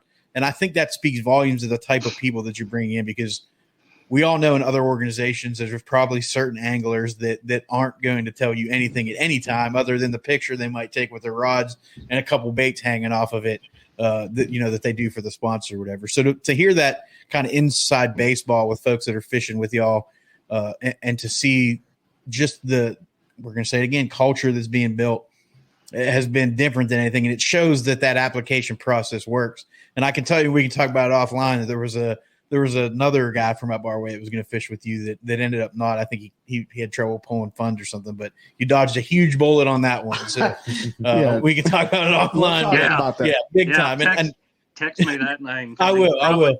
He probably wasn't considered. He was probably just telling you all he was. Yeah, there's a good chance. But it also shows how small the industry is. You all heard about the crawfish deal, because that was a hot topic locally. Paul and I were, when I went down to Santee, we were on the dock after Brad introduced me, and Paul and I talked about culture. Community versus culture are two different things. And, culture being, are these people going to come in and upset the balance? Are they going to, work well with each other? Are they going to be a steward of the profession? All those characteristics that any good organization would want out of people working for them, working with them. And you guys exercise what we call servant leadership. Like, even though, they're part of your organization, you're there for them. A question about the elite series anglers, the two that I know of that you have fishing for you, Walters and Cox, the original John Cox. I don't know if he's the original or not. He's John Cox. He's John Cox, Florida. Yeah. He's redo part 2. The original John Cox is a plumber in Carrollton. Yep. Was there any hesitation out of your guys' decision to bring elite series anglers onto the NPFL? No, because the platform is for these guys to make money. Well, go ahead. I say no, Brad says well, I like it. What I think we're attacking it from two different angles. I wanted the right elite series guys. Okay. Right. Like it was important to me that we just didn't open up the floodgates and have 40 of those guys that just want to double dip, and because that's not that doesn't help me build the culture. And I'll be honest with you. I told again, man, I'm not saying this in a bragging way. When someone, it doesn't matter. It could have been someone that I'd never heard of. It just so happened that I knew exactly who this guy was, this gentleman. And he spent the first 15 minutes on the phone call telling me everything we were doing wrong and what we had to change. And I let him finish. I said, "Hey, man," I said, "I really appreciate your input. I said, we're not going to be probably extending you an invite, but I hope everything works out for you, and maybe we can talk about this again later." He's like, "Well, why?" I was like, "Hey, man, I need people who are conformists. Like, you have to trust that I have a vision for what this company is going to be, and we are in the building stages of that. I cannot have somebody here that is consistently and persistently sticking their finger to test if they can pop the balloon or not." Yeah. Right? I said, "So you got to understand that you're very successful. You're going to do great in your career. This isn't going to affect you one little bit, but we're not going to be extending you an invite." that made in the circles that made some waves because people didn't understand why we did that. There was not a question. If Paul would have called me and said, you have to put them in, I was like, we're not doing it. Yep. Patrick and John, both the conversations we had with those guys were just picturesque of what you want to do as someone running a company and what you want guys to say. And I told every single angler, and Trey, you probably heard this while you were there, we don't walk around we weren't walking around like with these big scrolls and banners, like with the 10 commandments of the MPFL written on them. Like, we don't talk about it. You know what I mean? Like, we have a saying here that's deeds, not words. Don't tell me, show me. And that puts guys in a mindset of, hey, man, anybody can talk a good game. The few chosen ones actually step up and lead by example and do it by example. We see that filtering over to the anglers and what they do. And, dude, that's a very proud moment for me because I feel like that is the culture of the MPFL. That is what I want this thing to feel like. When Trey walked away, I hope you felt good about what you felt. We tell people, you've got to come see it and experience it for yourself before you really can get a good grasp and understanding of what the feel is like. I can't describe that to you. But so that's yes, we were particular about elite anglers. So Benson, give your wrong answer to it now. well, I don't I didn't qualify it as whether they were an elite angler or not. I mean, like I said earlier, if we knew they wouldn't, if conform is the right word, but there's a lot of words that we utilize like conform, different. You know, whenever we talk about we're different, everybody wants to take that to a comparison sense. We literally sat down and said, hey, if we're going to do this, we have to be different. Like we have to grow the industry. We don't want to feed from the same pools and things of that nature. Year one, after year one, I think it was the first classic I went to after year one. I had people coming up and asking me and saying like, hey, are you mad at us? Da, da, da, da, da. And no, not at all. Well, why didn't you ask us to sponsor? Why didn't you ask us to, participate? And I had to step back and tell them, like, man, I've listened to you for 3 years talk about how you're bleeding sponsorship dollars out the ears and barely being able to put yourself together. Like we didn't immediately go into that pool to bleed companies who were already overextended on sponsorship dollars with other organizations, or maybe they're not, bleeding with other organizations, but they're happy with their partnerships that they have. And we weren't we wanted to make sure that when we came in, when we started, the first call was to Bruce Aiken. The second call was to Bill Taylor, because FLW was still its own thing then. And I think the third call was to Boyd's camp. I don't know if it went directly to Boyd or not. But all those conversations, went how you would expect them. Hey, man, we love you. Yeah, we'll help you any way we can. We'll work around schedules, things of that nature. Everything evolves, and everything evolves. And I think that's how the mantra of deeds, not words. Like when we talk to sponsors, when we talk to anglers, on the angler front, the application process, there's a lot of people. I've seen 2 jack wagons out there on Facebook that just constantly, they're trolls. They beat us up. One of them talks about, we never called him back, whatever. Like if we truly want to be who we are, I would put that dude on blast and show the email apologizing where I can't take my invitation. Hopefully you'll let me come back, type of deal. There's always 2 sides of the story, and we don't, we don't necessarily address that stuff. We just, like you said on the other instance, we dodged a bullet.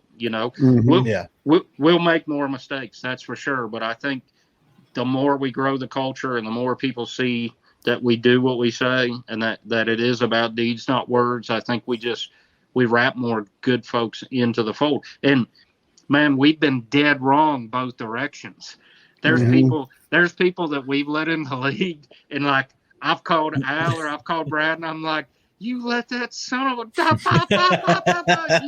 you know how just absolutely put people on blast. And then guess what, man? They're some of our best anglers, best proponents, you know, things of that nature. Like there's just a lot that you know transpires to where we can be wrong both ways, and that's the biggest thing about it is like there's no ego in this for what we do. You know, like we try to be as humble as we can. We do carry pride, and we do, you know, we want to be strong in our thought process and in our business model. But we do admit when we screw up, you know, and we learn from it. So we've heard, you know, building the culture. We've heard the word evolve, you know, so it seems like a good way to segue. What is the evolution of the NPFL? What's the future look like? Is there anything you can share with us and our fans that might, you know, maybe little sneak peeks or what the vision is in the next couple of years, things we might see? Yeah, man. And listen, I know I watch your podcast, so I kind of know the flavor of how you guys go at things. And I think you guys especially will appreciate this. From the business aspect of the NPFL, like guys are like, man, you've got to to be legitimate, you've got to have a qualifier. And I've always said, man, why would I have a qualifier? I've never filled my field yet. What are you going to qualify for? You know what I mean? You're going to prove that you can go out and spend $200 and fish a qualifier where everybody qualifies for the championship? Like, no. I feel like we're going to be saying this for the next 20 years. Next year is a really pivotal year for the NPFL. Mm-hmm. Mm-hmm. Because we don't know what's going to happen, we don't know how many anglers we're going to have. We're going to cap the field at 130. 130 is all we want to do what Trey saw us do at the event. Like it's like we're going to have to sleep for the week prior, make sure we take the week after off. It's going to be a handful. But from the fiscal aspect of it, the fiscal side of it, that is where we need to be to kind of get everything going where we want it to go. You guys kicked Paul off. Sweet. He was driving me crazy. There's so there he is. No, we're gonna go ahead. What'd you do? It was an angler emergency. So not an emergency. We're good to go. But it's a good example of like I didn't do that for effect. Like somebody text me and said "" in caps. Like I make sure to go read it to make sure that it's something that can wait till we get done with this. So, gotcha. So we are going to go to 130 next year. How that shakes out will drive the future of the NPFL. If we're at 125 or we're at 120, we don't get to 130. That has one set of kind of directional arrows off of it. Do this, not this, blah, blah, blah. If we've got a waiting list of people, hey, man, if we've got a waiting list, now we need to start looking at everyone that wanted in couldn't get in or everyone that fit couldn't get in. Here's the deal, man. I'm just super bold-faced honest with you. I'm a little worried about the maturity of the organization being able to handle an open qualification because now we don't get the screen, right? Yep. So we have to make sure that the business model is mature enough, the media outlets that we have access to, everything has to be postured, poised, and ready to accept the fact that anybody who qualifies gets to fish. The organizational structure has to be rock solid. Mm-hmm. Duties and responsibilities within the organization of how things go. And because listen, you build those for the Baron Adams moments, right? For when things go absolutely sideways. When everything runs smooth, you don't learn shit, right? It's when we have X, Y, and Z go wrong with production or with something. And every time one of those things happen, it's just made us recalibrate on what we're capable of and how we need to do things. So we're going to get into some specifics because I know that's what you guys want. But when you talk about the future of the NPFL, we are going to run this business and scale the business based on how the business is performing. To this point, hey, man, 75, 76 anglers has been a dream to run. I will tell you right now, if I get a vote, and it just so happens I get a big vote, 80 to 100 is the sweet spot where we want to live when we're in full like production mode. Like when everything is hitting its stride, sponsors are there, 80 to 100 is where we want to be. So if you take 130 and you start looking at that, then you can go, well, if they go to 130 and they do that for a couple of years, and then they're saying, well, if they have a waiting list, we're going to build a qualifier. Hey, man, we're taking the field back to 100. The bottom 30, the bottom 50 guys or 40 guys, whatever the number is, will have to qualify for the NPFL in one of these 3 qualifying events. You know what I mean? Like, I'm spitballing there, but and then you build the regions after that and all that stuff. So I think the future, if you're a fishing guy, the future of the NPFL is pretty evident. Ooh, I think we lost them, Paulie. They're still up there. So I was like, man, they're just lost. They'll be back in a minute. Can they edit this stuff out? Oh yeah, their editor will get it. We'll test it. So what are you having for dinner, bro? Sorry about They're back. that. They're back. So Did you hit record again? Are we still recording? recording. That was probably Corbersly texting them after he texted me that it was an emergency. They were checking on him too. I'm just kidding. It was not Mike Corbersly. He has never texted me for an emergency ever. So I think that one thing to talk about in relation to the future, like Brad, elaborated on in relation to that, like we're willing to listen. We're willing to adapt and make changes based on what's in the best interest of anglers, what's in the best interest of sponsors, and what's in the best interest of fans. Like there are some foundational aspects that we're never going to sacrifice. But we never speak in definitives. We never say never. Like we've had a lot of things happen over the years, good, bad, or indifferent, and we're just always kind of looking ahead to try and understand what that evolution may look like. We have a lot of people, for whatever reason, who just hammer us about co-anglers. I can say pretty definitively that we will never have a model for co-anglers. And I fished the opens for a couple of years as a co-angler, not because I wanted to be an angler, but I needed to learn the industry and needed to understand how the industry works. Brad's fished as a boater with co-anglers. Brad's fished as a co-angler. Like we've got a lot of input and a lot of feedback in how we make adjustments. Now, that being said, if people are passionate enough about a 2-man format, there could be a team deal out there someday. Like nothing is off the table with us and nothing is too far outside the box. But that being said, we want it to be a positive experience for whoever's paying that entry fee. Yeah. We want to make sure, I don't want to get into this, guys griping about co-anglers messed them up or co-anglers griping about boaters front boating them with their, Etch-a-Sketch, whatever they're utilizing to see the fish these days.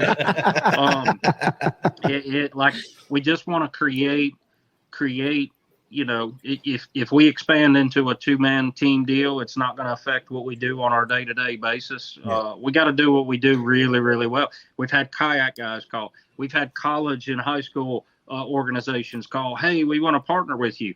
Man, I'll task y'all with something, okay? If y'all want to be the podcast, the greatest podcast to ever figure anything out in this fishing industry, write me up a flow chart on how the state and national high school and college championships are organized and what you do. And I'm not trying to pour mouth, because I think that everybody that works in those worlds, with the exception of a 1%, I think that everybody works in those worlds they do it for nothing, like the coaches, the boat captains, and we're extremely, extremely thankful.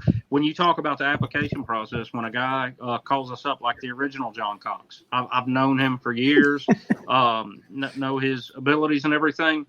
If you knew how much time that dude put into his daughter's high school fishing, and when she got to college, she decided, I don't want to fish in college. She went to Bryan, I think, for a semester or maybe a year, whatever. And she was supposed to go on a fishing scholarship. But they just get worn out. Well, my thing is, if somebody's going to sacrifice his time being a boat captain for 4 to 8 years for kids to put them in a position to where they can become an angler, and that dude says, hey, I paid my dues, I want to come fish a trail right now, I don't care that he's never won a BFL or that he's never, at that point, he's got as much time on the water as anybody else. He's helped teach. He's helped expand. He's done exactly what y'all were talking about. He didn't talk about growing the industry. He helped grow the industry to a point. We owe it to that guy to give him an opportunity. We've got an angler right now, and I've almost quit calling him this because I don't want him to take it derogatorily, but like year one, Adam Stavage was our number one fan by far. Like he absolutely supported the league, supported a bunch of anglers. It was absolutely unbelievable when we got to call him and say, "Hey man, we're going to give you an invite." There might have been a tear or two shed, more so on our end than his end, but Gary Adkins was the same way. We got a call from some folks up in Wisconsin. Our little buddy Kyle Carpenter, Corn Dog Carpenter, and he said, "Hey man, y'all gotta talk to this dude year two." So like just that whole deal with there's other opportunities to give other anglers, other boat captains, team guys, whatever they might be. Some people just may not want to fish by themselves. It might be a social thing for them.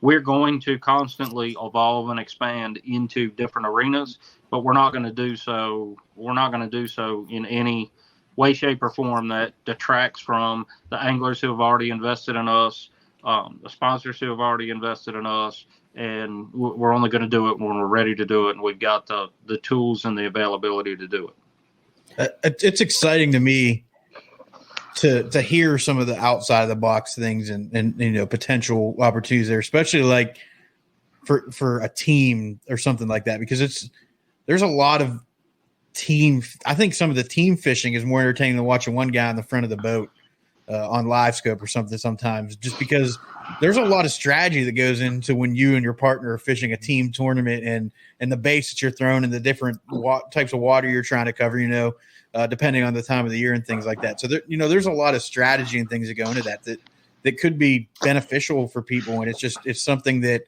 it's something different. It's something different. Yeah. And it's not something that's really plugged into. So I'm not saying that's anything you all are going to do. You kind of mentioned it, but just the fact that somebody's thinking about other ways to grow the industry and get more people involved who've put time in the water via various means, whether it's boat captain or fishing team events or one thing or the other, to be thinking about ways you can include them and get them opportunities to fish at maybe a higher level or a higher level competition or nationally where they get to travel around the country and fish different bodies of water that they may not is exactly what we do talk about all the time when it comes to growing the industry and getting more people involved at different levels. And it's super exciting to hear. I think you all in a position, right? Because you're coming at I will use the word, you're different, right? And you're able to approach it different because of the way the structure set up. I know Trey loves the no co-angler thing because he goes on the rant all the time about if he was in that position, he doesn't want anyone messing him up.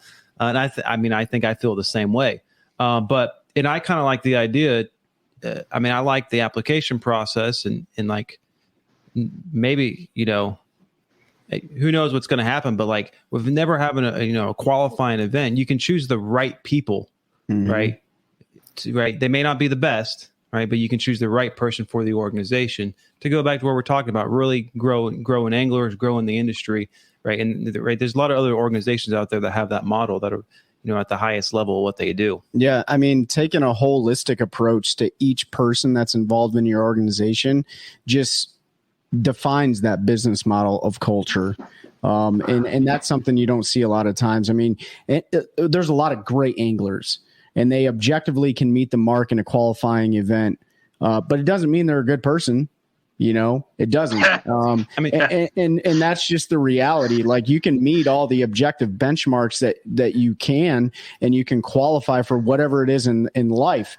But when you actually get down and peel the layers back on a human being and get to understand who they are and the why behind the why, then you can actually be selective and take a holistic approach to building your enterprise and how you guys are doing it. And it's all based on conditions, So those listening and watching this, it doesn't mean the MPFL is going to change over the next 2 years. We don't know. That's on the ownership and setting conditions for what the next step may be. But like you said, Paul, you're not going to compromise what you currently have in order to try to advance too fast. It's all conditional.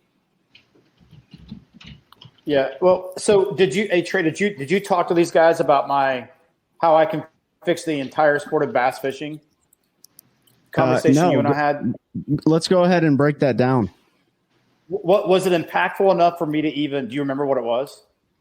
I mean, I remember a lot of things, but you're going to have to refresh my mind. Okay. So Very tactful. Maybe this wasn't as great as I thought it was, because I really thought Trey would be like, you got to talk about that. So, and TBI, on the guys, TBI, dude. Preach.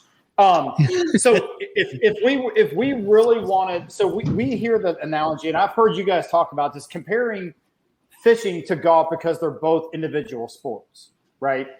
And listen, this is never going to happen, but I do have some contacts in Saudi Arabia, and I think I could get some Saudi money. So let's say we can get some Saudi money, right? And we go, hey guys, we're going to start we're going to merge all of them. I'm going to buy everything out. I'm going to buy BPT. Yes, Saudi money can buy BPT. I promise you. Oh, yeah. Saudi money can buy bass. I promise you.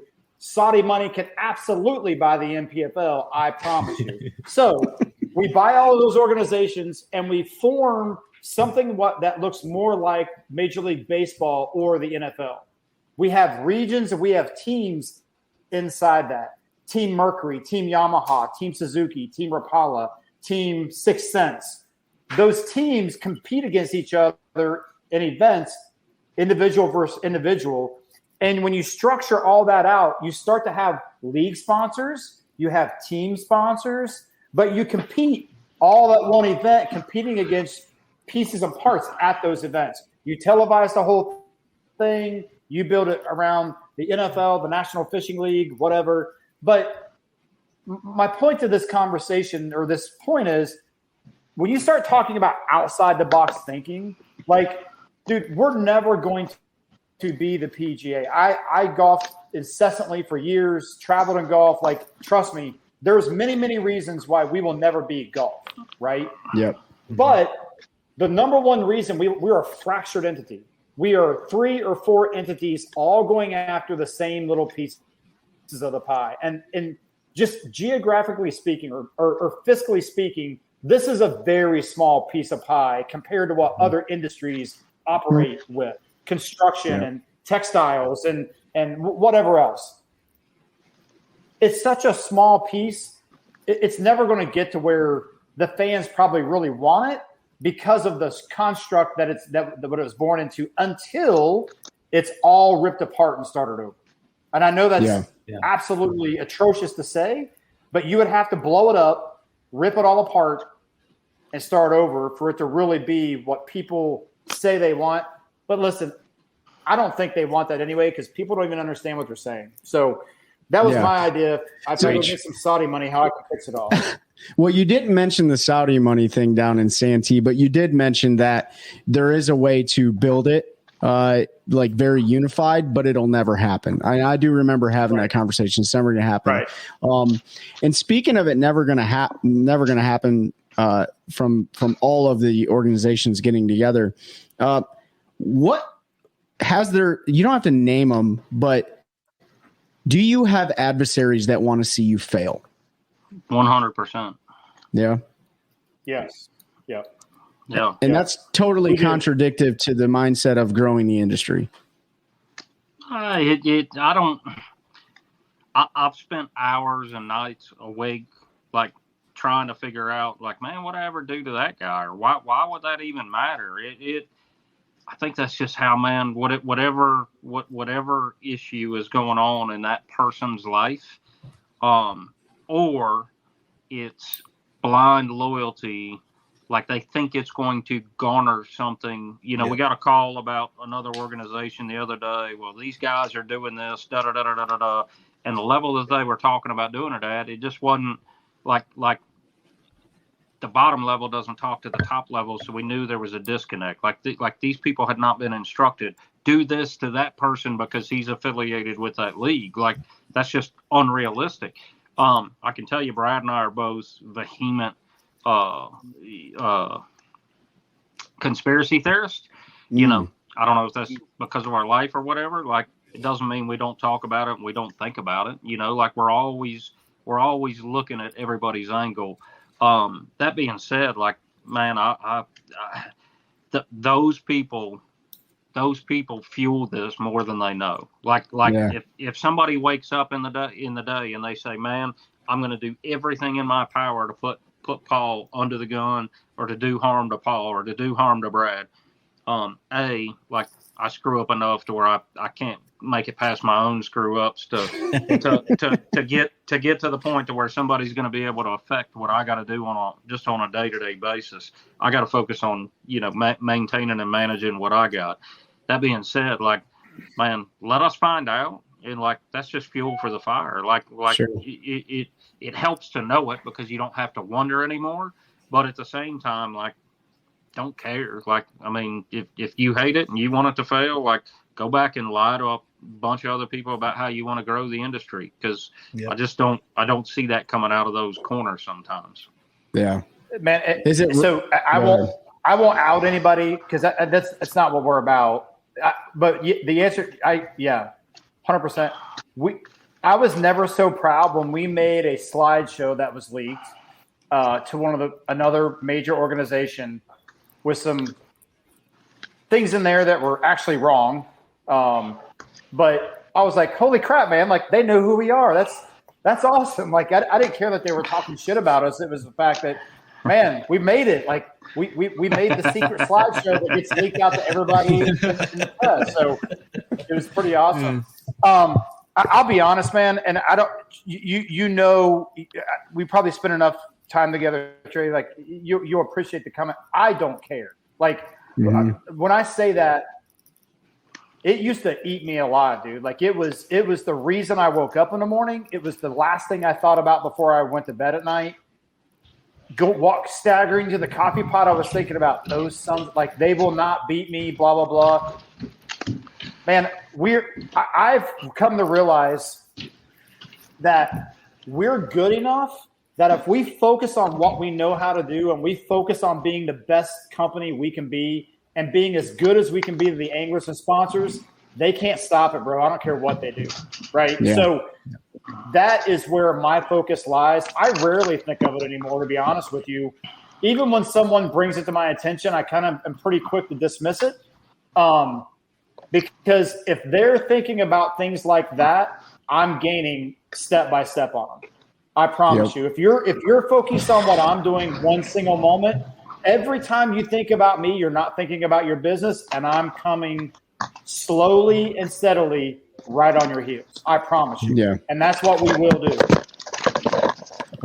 I'll expand. Benson. That was the best little monologue I'd done in years, and you just trashed it by jumping your camera. Knocked over.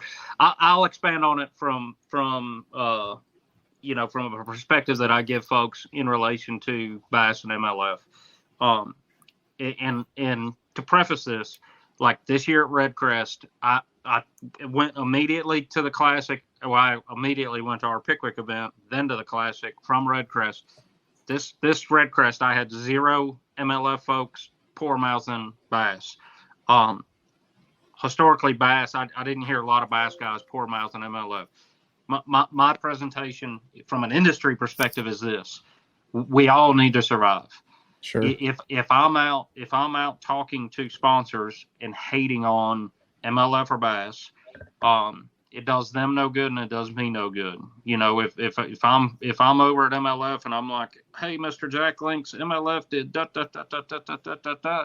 Jack Links takes their money and they go and put it in figure skating or lawn bowling or badminton. Like they're not going to take the money away from them and give it to me. And it hurts a lot of friends that I have. I've got friends who were original investors in that league. I don't wish any bad upon any other organization and what we do. If they called and said, hey man, we need some help here, or we need some help there, truth be told, we'd be the first one. There might be some conditions, it might be conditional help, but like we'll pull up our bootstraps and we'll go help them if we think it's going to better the anglers and better the industry as a whole. We don't waste time on it. We hear a lot of it and we just chalk a lot of it as to rumor or innuendo or whatever it might be. And we kind of, I'm going to steal something from my good buddy Ken Duke. Like this is another mantra that I've tried to focus on in the last year after having a conversation with him last October, so last 9 months. Your own lane and own your lane. So you need to stay in your own lane and focus on your own lane, but that lane is yours. Somebody comes into that lane, you own it. You do what you have to do to maintain your path of travel and stay in your lane. Doesn't mean that you can't involve yourself in things that are out there, but man, we don't have the time. With as thin and as skinny as we run, it's everything that we can do every day to get done what we get done. Let alone our families. Let alone, Brad's got one daughter in college, got one daughter recently graduated and moving a few states away from the homestead. He's built a house. He's, Al's got another profession. Everybody has other things that they're involved in and day out. We don't have time to, if it's not anything worth addressing, we've gotten really good at just kind of blowing it off and saying, so be it. I hate it for them, because it is a small industry. I think ASA, last industry report I looked at, total fishing industry was like 440 billion or something ridiculous. But for an industry that commands 3% of the GDP of this country, according to them, it's very, very, very small. Very, very small. Now, doesn't mean that we won't say something. That doesn't mean we won't take an opportunity to point out, hey, guys, heard this, don't appreciate it. Had an issue pop up with, I'll call it internal, with a partner of ours at our last event. The morning of our off day, Brad and I was meeting somebody for breakfast. We get a call. The call could have came a few days ahead of that, and it would have been a lot easier. Like we didn't just roll over and die. We just said, hey man, that, really wasn't good for us, we don't appreciate it. Talk to that gentleman today. Everything's great. Everything's like, you can be transparent. You can call people out. You can hold people accountable without being rude, irate, all that type of stuff. Yep. And that's something that we work on day in and day out, whether it be an angler, whether it be a sponsor partner, whether it be CVB, whether it be a media partner, such as y'all's, such as yourselves. Like, we really just try to focus on not reacting or overreacting to anything that comes up, and just, how can we learn from it? How can we get better from it? And, go on down the road. I want to talk about, you said partners. I want to circle back around that and specifically talking about fixed TV, because I know we talked about that at the beginning. But I think a good message, and this goes for everyone in the world, but specifically people inside the fishing industry. And listen, like, I'm a nobody inside the fishing industry, right? I'm just a dude that lives in Sanford, North Carolina.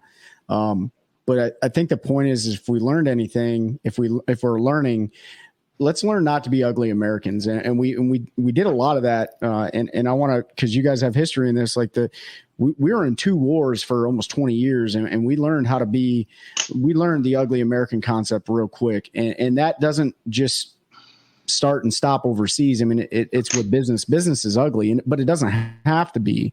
You can still be competitive, but still stand the moral high ground. I think that's kind of the point that you guys are talking about, is standing that moral high ground and maintaining, like, good order and discipline within your own organization, to where you can shrug those little negative things off. And for young aspiring anglers, and I know Pete and Ben and I talked about this, like, you don't go out and bash everybody just because you don't like something. You're going to really hurt your opportunities for sponsorships and partnerships and relationships and all sorts of things like that. And so I can tell you from my personal experience, I've never heard anyone trash the MPFL.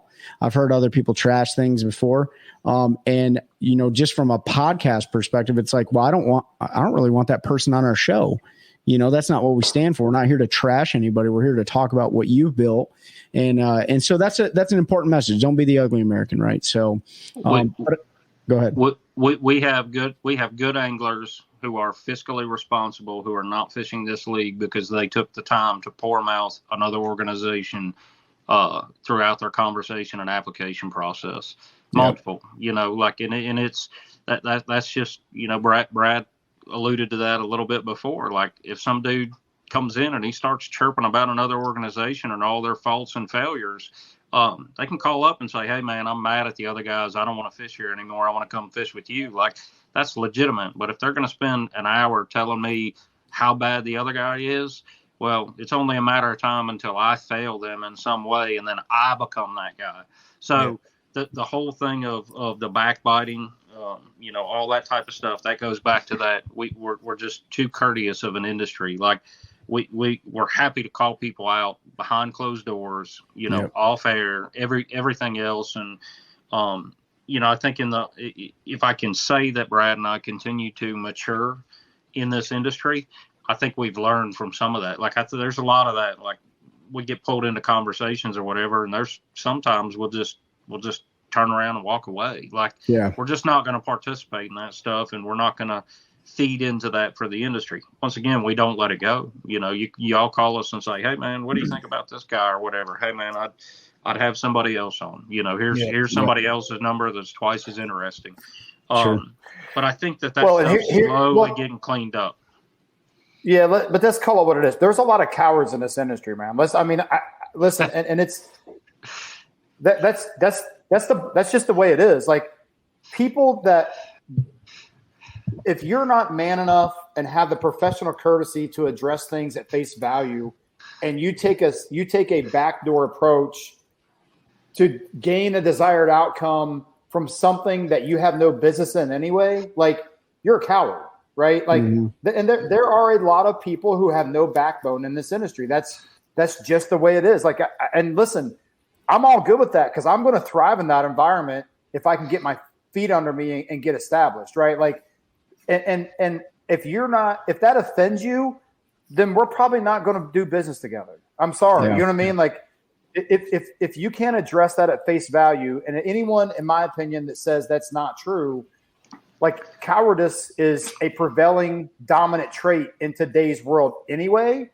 And I think it's leaked into bass fishing, and it's between that and people's ego, the lengths people will go to defend their overinflated egos is absolutely depressing, right? Like, hey, man, check your ego at the door, and let's do what's right, because it's not that.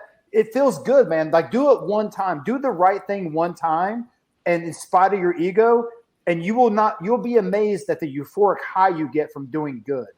Yeah. But people just are so afraid that it's going to tarnish their social media image that they run from doing what's right. And man, I think we've shown people that you can do that, and you can be proud of it, and you can tackle it at face value. You can check your ego at the door and say, hey, man, I screwed that up, and I screwed it up bad, and here's what we're gonna do to fix it. And I'm looking for some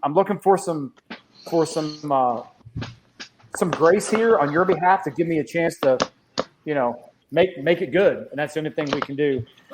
Hey, before we get into the fixed deal, go ahead, Trey. I jumped right in. We're gonna talk about that, amplifying the things you're doing right through your partnership with Fixed TV. It was a great segue. So go ahead. What were you going to say real quick, though? Well, I want to go back real quick, and I want to put this in perspective back to the angling field for next year, right? That's something we said we want to talk about, and this will take 1 minute. So one thing that we will do as the MPFL is we've already got 12 anglers who are 100%. They have not signed contracts. They have not paid deposits. I've had direct conversation with 12 individual anglers who are previous MPFL anglers who are coming back to fish the MPFL.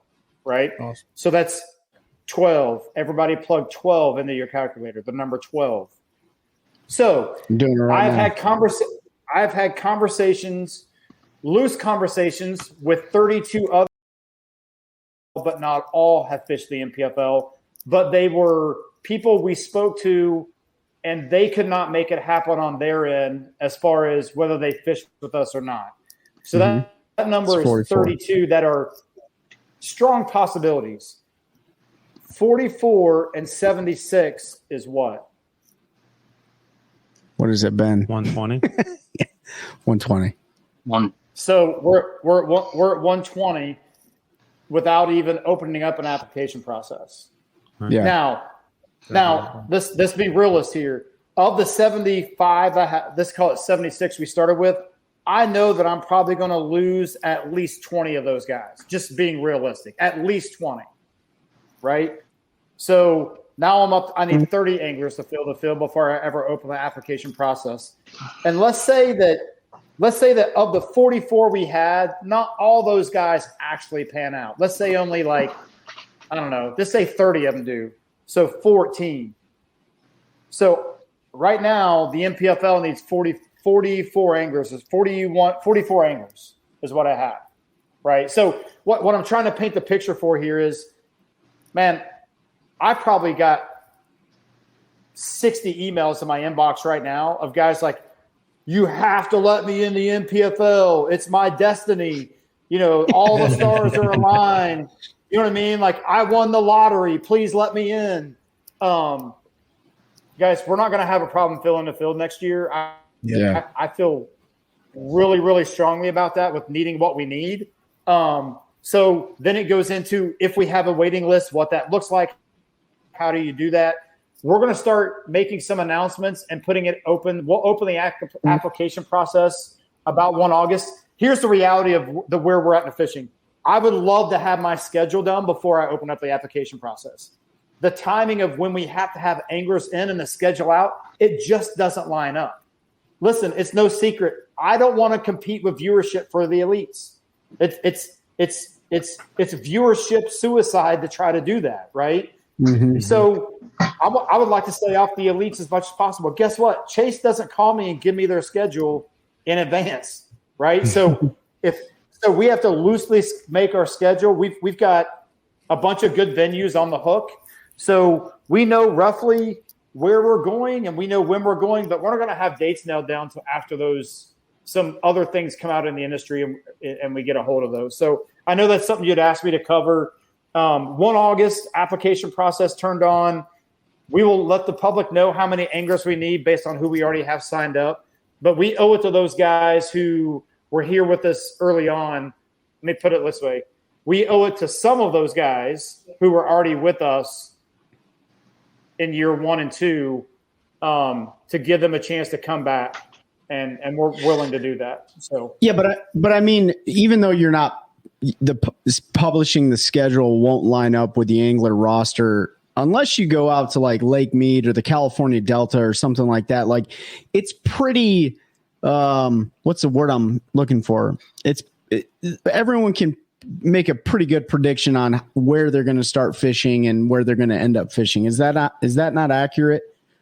Yeah, well, listen, Amistad being the outlier, right? Like Amistad, man, when we had that thing scheduled, that was another thing. We scheduled that for event 1 this year, and bro, you would have thought we were going to Mars. Like, I can't. It kind of looks like it. Yeah, Brad, I don't have access to a spaceship, buddy. Like, I can't time travel to get there. I'm like, oh my gosh. So, listen, man, the $6,000 entry, lessons learned, right? When I go back and look at my lesson learned file from last year, Trey, we will have probably the most rudimentary run-of-the-mill schedule you've ever seen in fishing next year. Nice. However, there will be an event or two on there that are – listen, man, our identity is out there. We're going to go to some lakes that are steadfast bass fishing lakes at kind of different times. Because believe it or not, Florida fishes really good other than in January. Like, I promise you it does. And you can catch bass through the ice. I've heard that. I'll never do it. Icebreaker. The NPFL is going to have an ice fishing team. No, they are not. I can 100% bass boats. I can 100% promise you. Once again, I said never say never, right? We will never ever have an ice fishing tournament. We are not like, I can tell you the Southern contingency. Once again, we don't often veto stuff. We have talked about. I call me crazy. I would love, and it's dang near impossible for production, but it's not that we haven't discussed it. I would love to have a produced live night tournament. Would love to. Oh man, under thermals, guys, yeah. Yeah, whether it's guys fishing in nods, I don't know how we can produce it. You're gonna have to get Jamie Caldwell on board with that one. So Jamie's on board. He's a good friend. I don't think he would trust our guys with his equipment. So I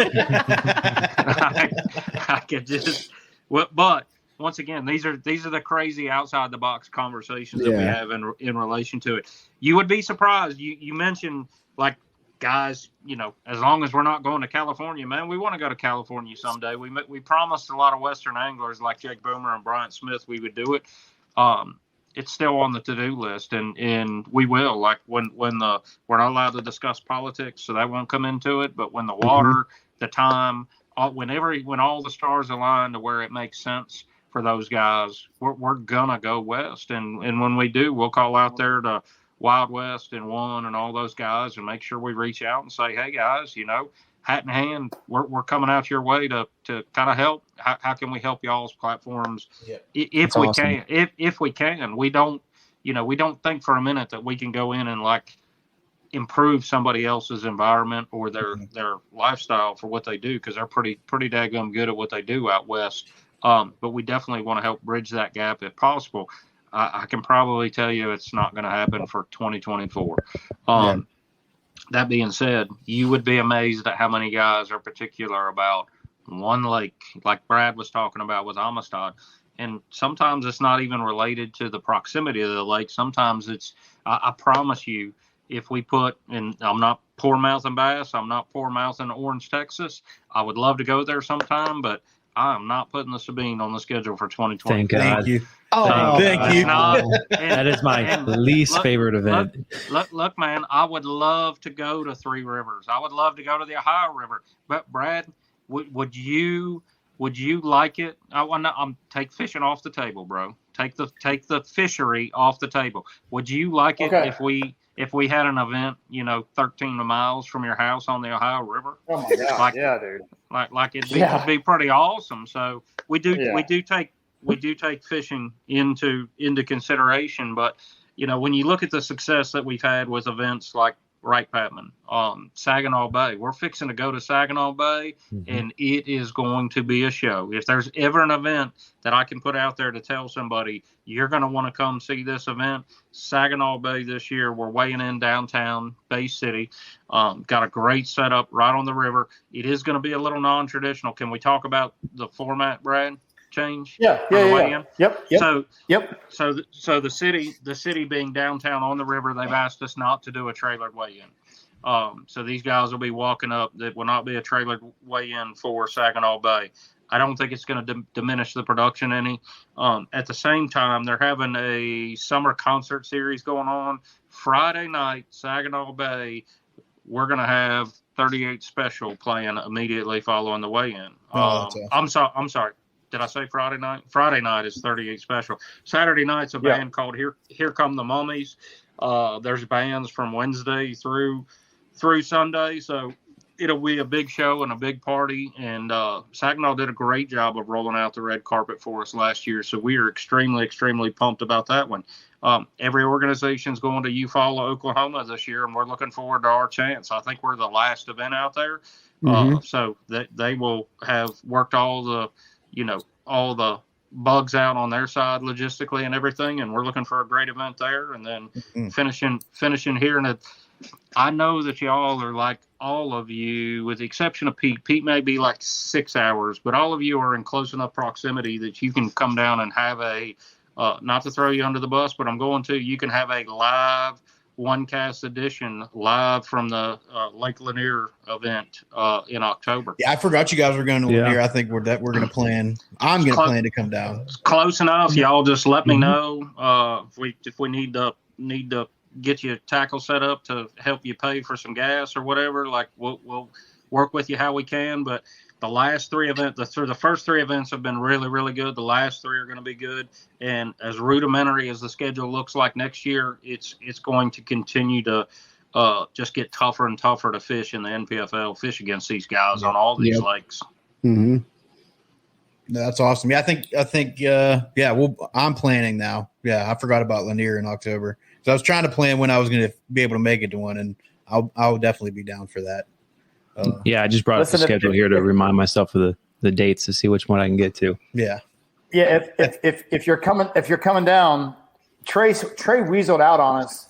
We don't take a opportunity not to put you guys in the truck and give my little old legs a break from running back and forth. Like we'll let you pull a few anglers through and drive some trucks at Lanier. That way, because free labor is good labor, bro. It's like we'll put you guys. I'd love to help out, and I'll see. I might try to come down for the October 22nd, but for sure we'll get down there. That I was bummed I didn't make Santee, and I definitely want to get to an event in person and not. I see it on TV and it looks great. So dude, I dropped my retirement packet in October, which means I got 2 years left. So I'm going to be transitioning and doing everything I can to follow some national level schedules and stuff. And Santee was an audible because we were supposed to be fishing. I was supposed to fish tournament on Saturday, but Sunday was a great opportunity to come down to Santee. But speaking of the media side. Let's jump into fixed. Talk TV, yeah. Talk fixed TV to the audience. So let me set this up, Paul, and then I'll bring you in to close it. Well, let me just ask you this: like, what do you guys think? Uh-oh, you guys still there, Trey? Yeah, you're good. You're good. Do you guys need to reset? No, you're good. Nope, they're good. Oh, okay. So. What did you guys think when you heard that we were leaving Facebook and YouTube and all those things and going to this new fixed TV? Like, what was your initial thought when you guys heard? I'm just curious what each one of you thought about that move, if you will. So for me, my only real concern was is how would it affect viewership, because it's free platforms, and I understand it's you get the free, and that's what I watch currently, because to be honest, I didn't look into enough to behind the paywall benefits, which I'm glad we're going to get into in a second, because now I'm going to go home and sign up to make sure I can follow who I want to. But that was the from someone who's been doing social media for years and the views, like how does that going to affect viewership? And it's even if it's free, it's easy when someone's already on those platforms all the time. And it's always difficult to get people to hit. The more clicks you have to hit to get someone engaged, the more difficult it becomes. Yeah. And I didn't know. I mean, I watched, I think it was your first season. I don't know if the second season, but everything was on YouTube. I mean, all of it was on YouTube. And that was awesome because if you're sitting there and if I wasn't fishing, I was watching it on YouTube, and hell, I would even watch it on YouTube while I was fishing if I had service, because it was cool. You got to see basically everything covered. So this is new to me. I just went and downloaded it. I consider Paul a friend and like what you guys were doing, so I wanted to continue to support. So I just downloaded the app and was ready to go. Good answer, Pete. You must owe Paul money. No, I don't think so. Not at all.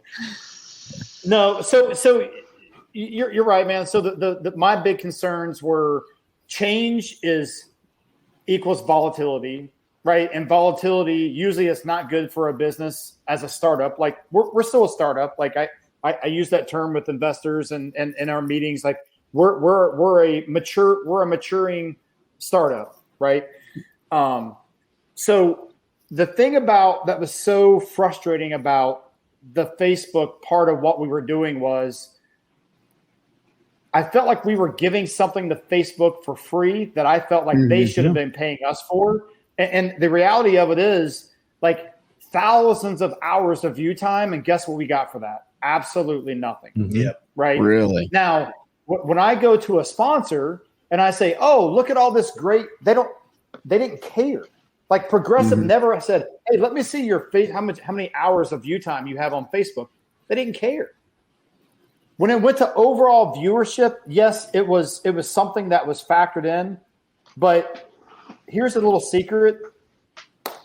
Inside information as Pete wanted.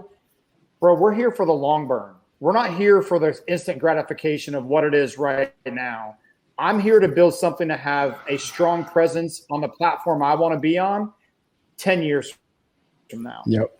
We were willing to take the chance on the fixed app because I do believe that the fixed app will grow into what my outdoor TV was supposed to be, but it never really came to fruition. So I'm gambling on the guy who took a bet on a flyer on us, Brian Keller, who runs Fixed Productions. He built Fixed TV because he was tired of dealing with YouTube and Facebook.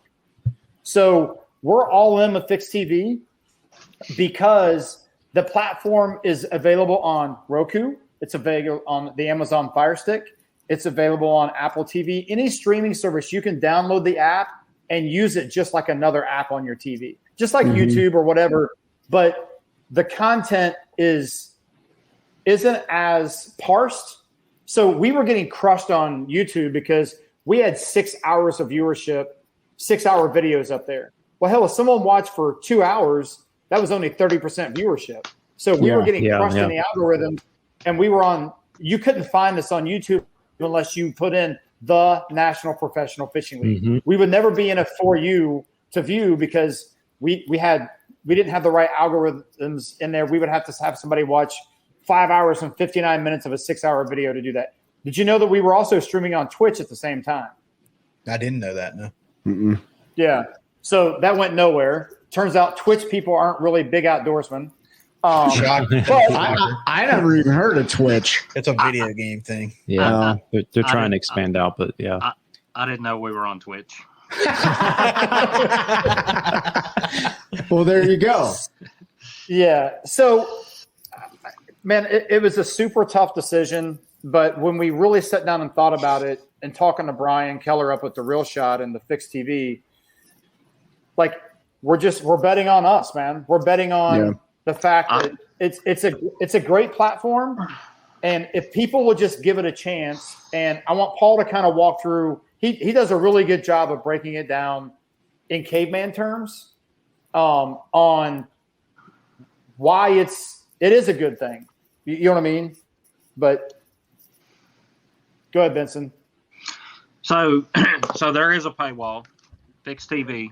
You get everything for free, just the same that you did. They archive everything. Everything's available. You can fast forward, roll through. There's no, like, the commercials are the same. The commercials just run through the feed. So there's not like a commercial break you got to stop and watch. We do have headers and footers and things of that nature as far as how it kicks off. I do want to find a way to shorten that lead-in time, but I think that's just a necessary evil for any kind of production type deal like that. But the paywall, like when we our first event, I think we just had people just looking for ways to tear it down. They wouldn't slow down long enough to read, like, okay, well, I don't have to pay. I have an option to pay. It's I pay $5.99 a month. I actually pay it. They give it to us for free, but because I went through and didn't read and was too fast, my penance is my $5.99 a month for the Fixed TV app. Behind the paywall, you get a lot of different things, including the weigh-in show with Luke and Fat Cat. So we essentially take Luke and Fat Cat after 6 hours of straight streaming with little to no breaks, no food. Nothing but caffeine and talking, and we dump them in a room on some casting couches and tell them to say whatever they want to say. That's where Corndog Carpenter, Puddin' Pockets. They've elaborated as to my uselessness, many times. Like it's all in good fun. The biggest piece about it is on that weighing in show, you get to see the anglers like live cut. As soon as they come off a stage, Brad or I grab them, typically Brad, and, man, you're going to weigh in. Go over there. They go to a separate part. You're still watching the weigh-in while they're talking to the angler. If something big happens, they're able to backfeed it, so you don't really miss anything out of the weighing-in show. They beta tested a new format called the weight room the last time, which I went through and watched some of it. It's like a database or a hub of everything that's going on. It's probably the best organized information-wise as far as just putting it on a screen and knowing you know who's just weighed in, who's coming up at the bottom, who's big fish, who's leading. You got your top 10, as they weigh in, all that type of stuff. That's called the weight room. So that's a separate screen from weighing in. The biggest thing is during the live streaming during the day. Let's say we've got so total you have 8 cameras. You've got 5 production cameras and you've got 3 stationary cameras that do have sound.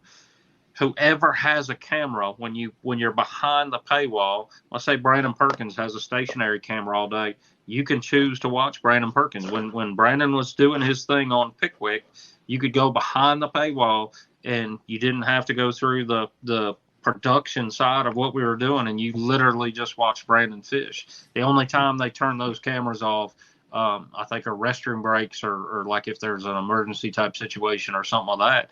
But I mean, it's the truest, rawest form of watching fishing that's available, and you can flip back and forth between the cameras that are on the water. We have been doing stationary cameras, like beta testing some of the stationary camera stuff. There are going to be options in the future for sponsors to buy specific cameras, anglers, hopefully anglers to buy specific cameras. Like when we talk about the different stuff, we would love the viewer to have the option to watch whoever you want to watch. It's just a matter of some money and some time, but you are not required to pay the subscription or to buy the fixed TV subscription to watch what we do on a regular basis. It's a great tool to go back and watch it. They've also got some, other great content creators on there. I think my buddy Smallmouth Crush is up there on a lot of their stuff. They've got 4 or 5 different shows through the Reel Shot and through different things that one of their big shows that's Brian and Matt Tratz, who Matt is, as much as I regret talking good about him sometimes, like he's an extremely entertaining character, and he keeps things moving. They got a show on there called The Dude Factor that's growing, slowly but surely. And it's open to podcasts like yourself. Like it doesn't hurt to put your content in multiple places. So as more anglers come on, I think Gary Adkins might be putting a channel on there. I don't know who all is going on there, but if I was a content creator specifically, I would want to put my content wherever people would let me put my content, whether it was YouTube, Facebook, if there's a platform that says, well, you can put it here, but we're the only place you can put it unless they're paying you a lot of money. It just doesn't make sense. So the good thing is like, for instance, y'all, I will call you a Southeastern or North Carolina based podcast for the most part. Y'all have seen, considerable growth, which is great, but it probably wouldn't hurt for y'all to go on there and let some of those folks up in the Wisconsin area, in Minnesota area, see what you're about. And that's where they're based out of, Appleton, Wisconsin. But it's a great app. It works great. I have very, very few outages. I like the fact that you don't have to click out of it.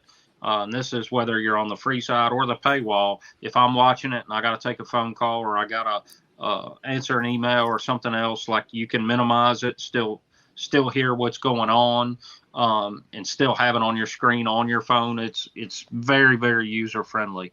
As they continue to grow content and everything else on there, I have high expectations and aspirations for it, just because I know the people that are behind it, and they're going to put a lot of steam behind it and make it a good deal.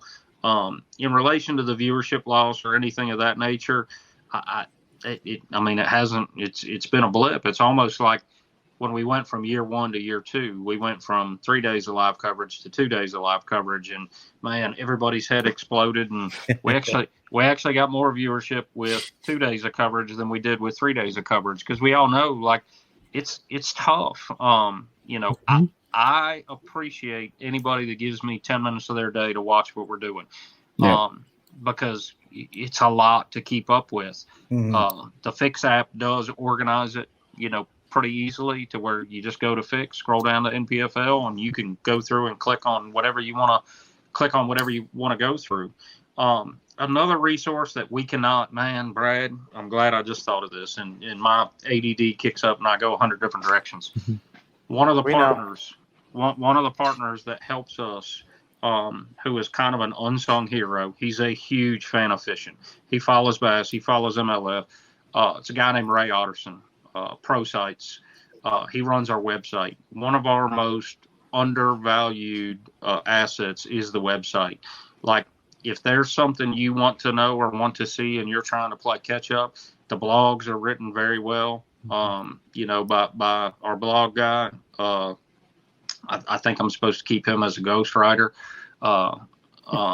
But Ray does a very good job at, keeping everything updated, keeping everything flowing. Hang on. Whoa. Are you serious about the ghostwriter thing, or was that a joke? No, I thought at one time it was Oh. hey, like I'll do it, but I could be wrong. I don't know. I know we You guys don't know, but you signed an NDA. Yeah. So Listen, after man, this, if you got to tell us, we got to edit that out. I guess we can. Otherwise, No. it's breaking news. Yeah. I thought It's just I didn't know it was. I You don't know, know I if wouldn't say it. If you think he's a ghost rider, he's not anymore. I'm just gonna tell everybody I'm drunk. He does a great job. He deserves the props. I'll say sorry, bro.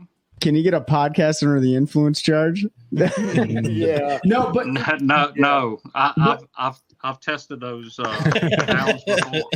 Stone sober today, but like those are another example of people who are extremely, extremely important to us. Mm-hmm. Who manage what we do, what we do, and help us and support us and keep things flowing. But I think a lot of people take for granted the amount of information that's available on the website. Sure. We've got a new catalog deal that Baitworks is funding. That's it's like everybody else's top 10 type stuff. But if you go into the article and read the article and start clicking through the links, you'll see how easy it is to get from Brandon Perkins winning rattle trap on Pickwick for this time of year to a shopping cart, because it's pretty well organized and it's pretty fluid in how easy it is to buy that stuff when you're out there tournament fishing and people are watching it. I think you're absolutely right. A lot of us in this room get frustrated with some of the other websites. We won't name the names, but some of the other websites that you go to, and it's extremely user unfriendly. It's hard to navigate. And that's one of the things we did when we launched this podcast in, what was it, January. And, the first thing we didn't want to be the podcast that just did tournament recaps. Everyone's doing that, and that's fine. We do tournament recaps, but we also want to explore the industry, which is very large. But we went through the websites of all the national level organizations and printed out their schedules. Trey doesn't want to call them out, but I will. Bass and MLF need to get their stuff together when it comes to their website, because it is terrible. Both of them are just god awful. We would love to also have them on our podcast as well. You're more than welcome. But if I can give you some constructive criticism, fix your dang websites, because it is very tough to go on there and get information. Whereas when I go to the NPFL, like Paul, you bring up a great point. It is so easy to find anything that I'm looking for, whether it's a schedule, a result, upcoming, the blogs. It's all very easy to find. It's very easy to navigate through. You can get to your sponsors, and I had never, just to give one of your sponsors, you briefly mentioned, I'm sure we'll talk about it again in a minute, but Bait WRX, I know, came on with you guys, and I had never used them before. I don't know if I order tackle from anybody else. I mean, I put an order in, like the first one I did was like a Friday morning, and it was there Monday at noon. And I was like, well, I don't need to order from, and that was just with standard shipping. Yeah. And I've placed plenty more since then, and it's fast shipping. They have what anybody would want, and obviously it helps to support you guys, which is great too. But I mean, I'll call them out. Bass, MLF, fix your website. Go ahead. Well, I was to say, Trey, I know we I just looked up. I'm like, holy crap, man! It's been 2 hours and 28 minutes we've been on this podcast. But here's one thing, and I mean this. I'm curious, man, honest to goodness, I'm curious if you guys could each or cumulatively change one thing about the NPFL right now. You tell me and I make it happen. What would you guys change? So I want headsets on everybody. And I know they get the weight tracker. I want them to talk smack to each other on the water. I want to hear the competition, a little trash talk involved. All fun, but I would love to see that go back and forth. So some angler to angler comms during the tournament day. Yeah, that'd be great. I'll go quick while you think. Okay. So the only thing, and I love the way that it's done, and I know you guys run thin, but if there was a way to speed the weigh-in up just a little bit, especially with a full field all 3 days, it can kind of get drug out. And I know you only have, like you said, maybe 9 people. I think Trey said there was only like 7 down there at Santee or something like that. So you're running around getting trucks and things like that. But I'm sure there's some logistics there, but that's really the only thing that I have when I'm watching the weigh-in. It's just like it goes for a while, and that's only with 72 anglers. But again, you're running lean. You're still a new organization, so I understand that. But that would be the one the one thing that I would try to work on is how to speed that up. Let me address that real quick. Just quickly is the speed of the weigh-in has nothing. We're waiting on the trucks to go through. You know what I mean? So if we had 100 people to weigh in, it's giving that angler just a little bit of time on stage, man. And we run our weigh-ins right now are 2 hours with 76. Listen, hike up your skirt and get ready because at 130 anglers, it's gonna be a hot minute. Here's what I would challenge you though: is watch the weighing in show. If you're going to go on and get behind the paywall with Luke and Fat Cat, it makes that 2 hours go by. If you want to watch the whole thing, like it's actually you're being entertained for 2 hours, not just I didn't catch them today. I had the right ones on. It was a grind out there. It was a grind. Yes. I zigged what I should have zagged. So, and hearing that explanation is fair because I'm thinking of it as a viewer, but as somebody who potentially would sponsor an angler, I want them to have that time to stand up there and talk. So that makes more sense to me.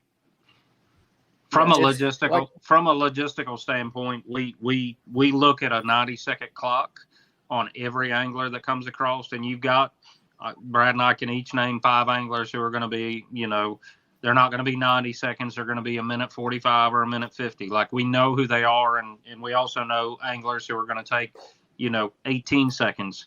That being said, like we do proactively watch the clock. We've got 3 different people that we do try to be good stewards of your time in relation to that. But being angler-centric, focused the way that we are, we want to make sure everybody has the opportunity. And one of the things that we're trying to combat is like when folks have bad days, they catch one fish or they catch no fish. We've had, I think the last event we had a couple folks 0 and they come across the stage, and once they conquered that fear of coming across the stage with a 0, we want to make sure that we're giving them the opportunity for their sponsors to get talked about, good, bad, or whatever it may hold. Fair. It's really hard for me to think of something you could change. I guess the biggest thing I would say, and this goes for anglers across, it's something that annoys the piss out of me. It's because like human engagement is like the name of the game for one of the things I do in my career field. It's like some of these anglers need to be coached on how to communicate to the target audience. And what I mean by that is you're right. They get behind the mic and they say, I'll practice with the ground and really didn't catch him. I figured him out on day 2 though, but then day 3 sucked, whatever. But and you're providing the opportunity for them. You shouldn't have to coach them on how to communicate. But I just feel like there's some training needed for these good sales people to get up there and talk about it. Some of the anglers do really well, and some of them are trying to hunt the good stuff. But it is the same old story over and over again. So maybe I don't know if you can elicit or frame a question in a way that's going to elicit a response from an angler other than like, hey, how'd your practice go or whatever. But yeah, I really can't think of anything like logistically different. I think what you guys did at the very end, I thought that was so cool when Patrick Walters was like, hey, let's everyone get in for a giant picture. I think that was awesome. Like getting the crowd involved or whoever and taking a giant photo just really made it feel like everyone was involved in the event. So if there was this sustain, like that was a sustain, right? And you may not be able to do that with a crowd of like 500 or more or whatever the case may be, or maybe you are and everyone at the very end gets into for a giant picture together. Like that was really cool. Once the last truck is done moving, the only reason we have that yellow chain up is just from sheer safety. These guys are driving big trucks on 36-inch, with 36, 37-inch tires. There's a lot of kids running around. There's people throwing out frisbees and, things of that nature. It's truly a safety deal.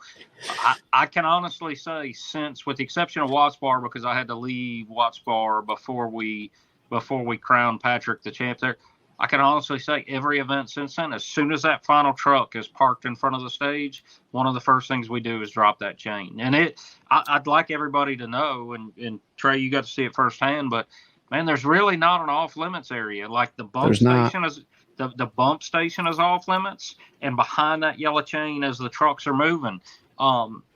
but when the guys are lining up, when, like we want you climbing in their boats, we want you asking them the tough questions. We want you, seeing firsthand the emotions of they had a great day, they had a terrible day, whatever it might be.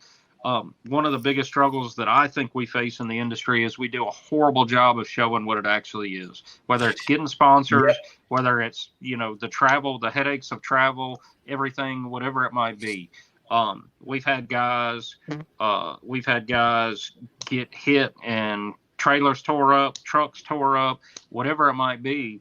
A lot of people, I don't think, have a good understanding of what it takes time and effort wise to be a professional angler. No, they do not. So when we have people show up, typically our fish runners are going to be kids that we see in the crowd that we say, hey man, come up and get a front row look. We appreciate their effort and their the free labor, like Brad commented. They almost always leave with some sort of swag or something, but we want those kids to see these guys firsthand. And man, I've seen guys have a terrible day and they get up on the stage and they're frustrated and whatever. And when they come off stage and see them kids sitting there, they're slapping high fives and cutting up with them and all that stuff. So it just goes back to that environment of culture and expanding on that.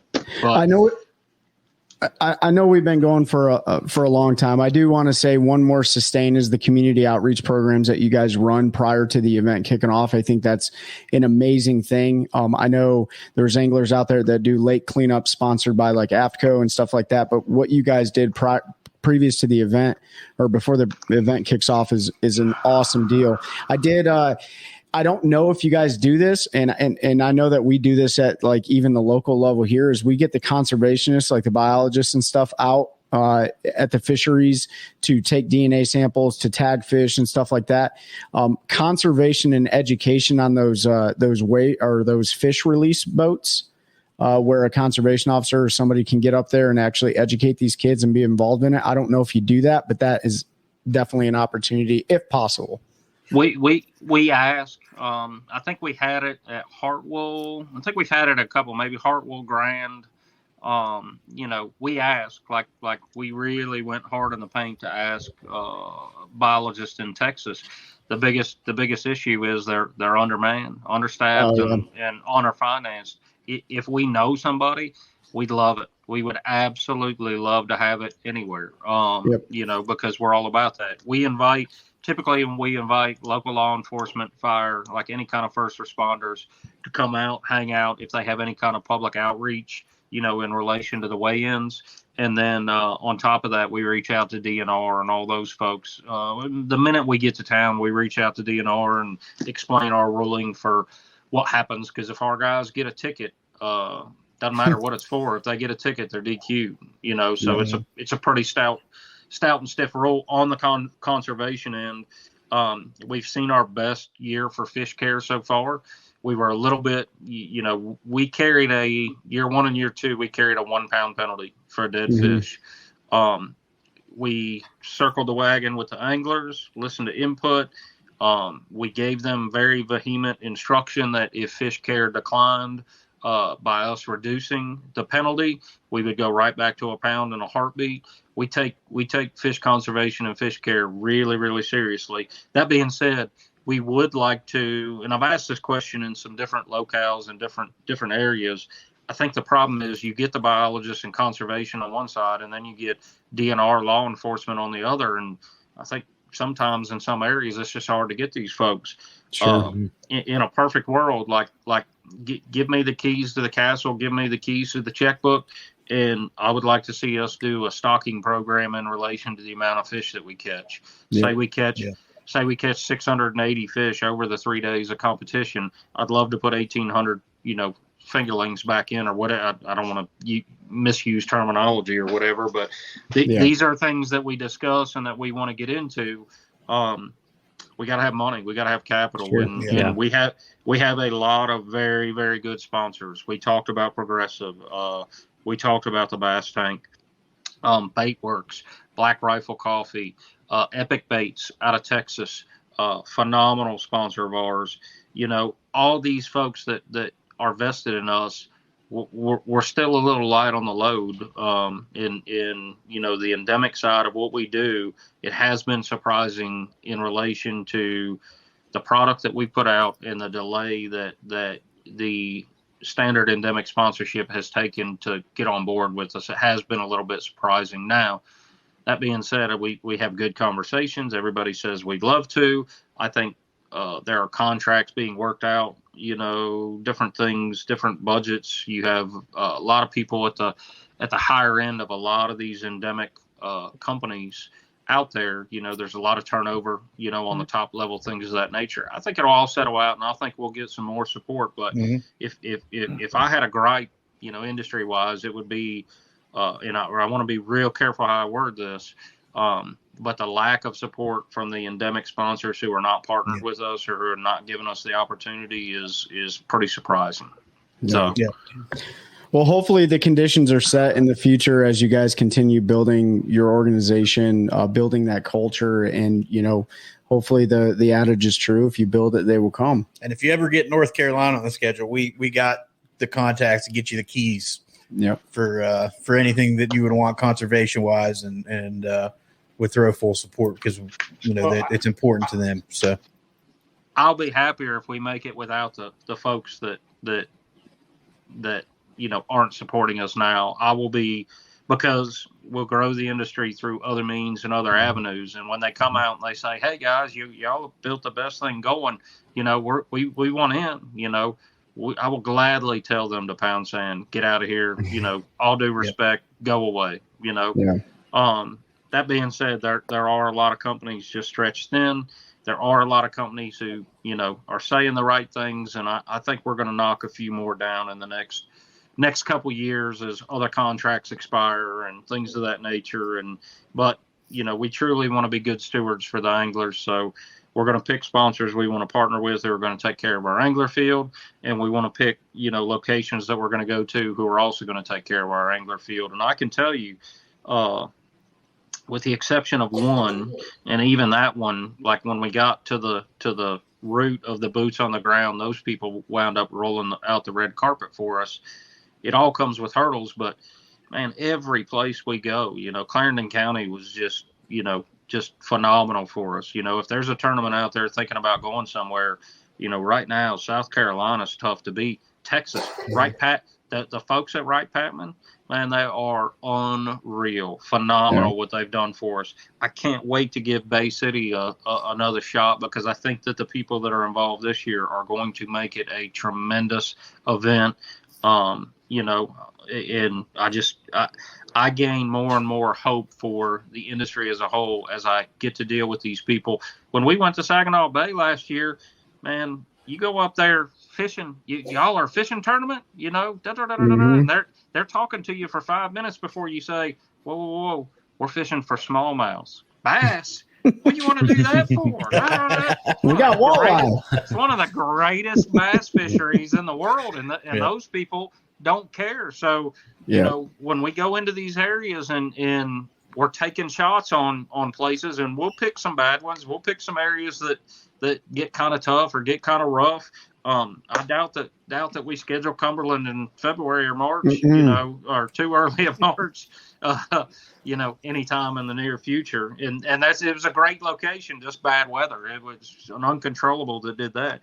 That being said, like the more that we do this and the more that we learn, the more hope I have for the industry, for the 50 or 60,000 high school and college kids that are out there.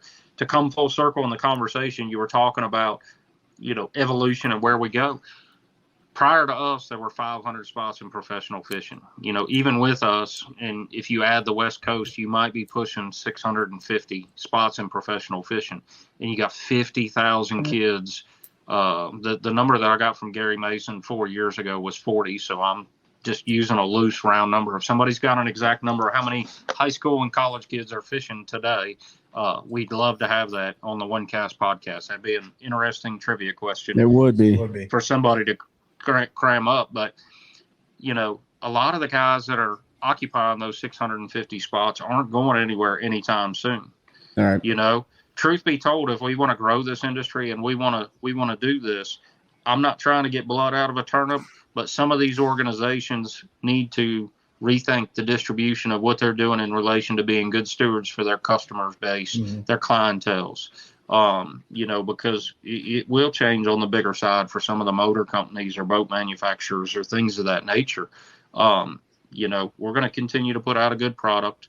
We're going to continue to have great anglers making a bigger name for themselves through our platform and through our media. We're gonna own our lane, and we're gonna be, our own lane and own our lane, and just have fun doing it, and continue to thank folks like yourself who are supporting us day in and day out. We appreciate it. We appreciate you guys building the organization you have. We definitely appreciate your guys' time. I know we've gone about 3 hours. We're gonna do another episode, hopefully, here in the future, probably towards the end of the season, to kind of wrap it up and stuff. We're gonna do it live at Lanier, bro. We should do it live. Yeah. Should. Yeah. Well, I'm the boss, so I can just take it off, I guess, whatever. But before we let you guys go, Ben, Pete, you guys got anything for Brad and Paul? No, just I appreciate the time on here. It was a great conversation, learned a lot, great inside baseball industry discussion, and the big takeaway is what you guys are building is something special and I think Absolutely. unique in the industry. Mm-hmm. Yep. Yeah, no, I don't have anything. I appreciate y'all. Oh, yep, absolutely. I appreciate y'all giving us some time and coming on and talking about what you had going on in the history of the league and everything else we got into. So it's been a great conversation that hopefully opens a lot of eyes, and it makes me feel even better about the support that we continue to give and have been given, and look forward to being along for the ride and watching this thing blow up. Gentlemen, do you have any closing comments on anything? Man, if we haven't covered it in 2 hours and 49 minutes and 10 seconds, then we probably shouldn't be here. I'm good, buddy. Awesome. So, yeah, Brad, Paul, NPFL, appreciate your time. Everybody listening, these guys are walking the walk and talking the talk. They're really about growing the industry like we talk about. And, Trey, you want to hit them with your new slogan? Brad, Paul, all of us here at the OneCast, we're gonna continue growing the industry one cast at a time. That's a good one. That's a good one. That's a good one. Oh God, it's a toad, son. It's a toad, dude. Let's go. I wake up to a little bit of drool on my pillow, feel like it's gonna be a bad day.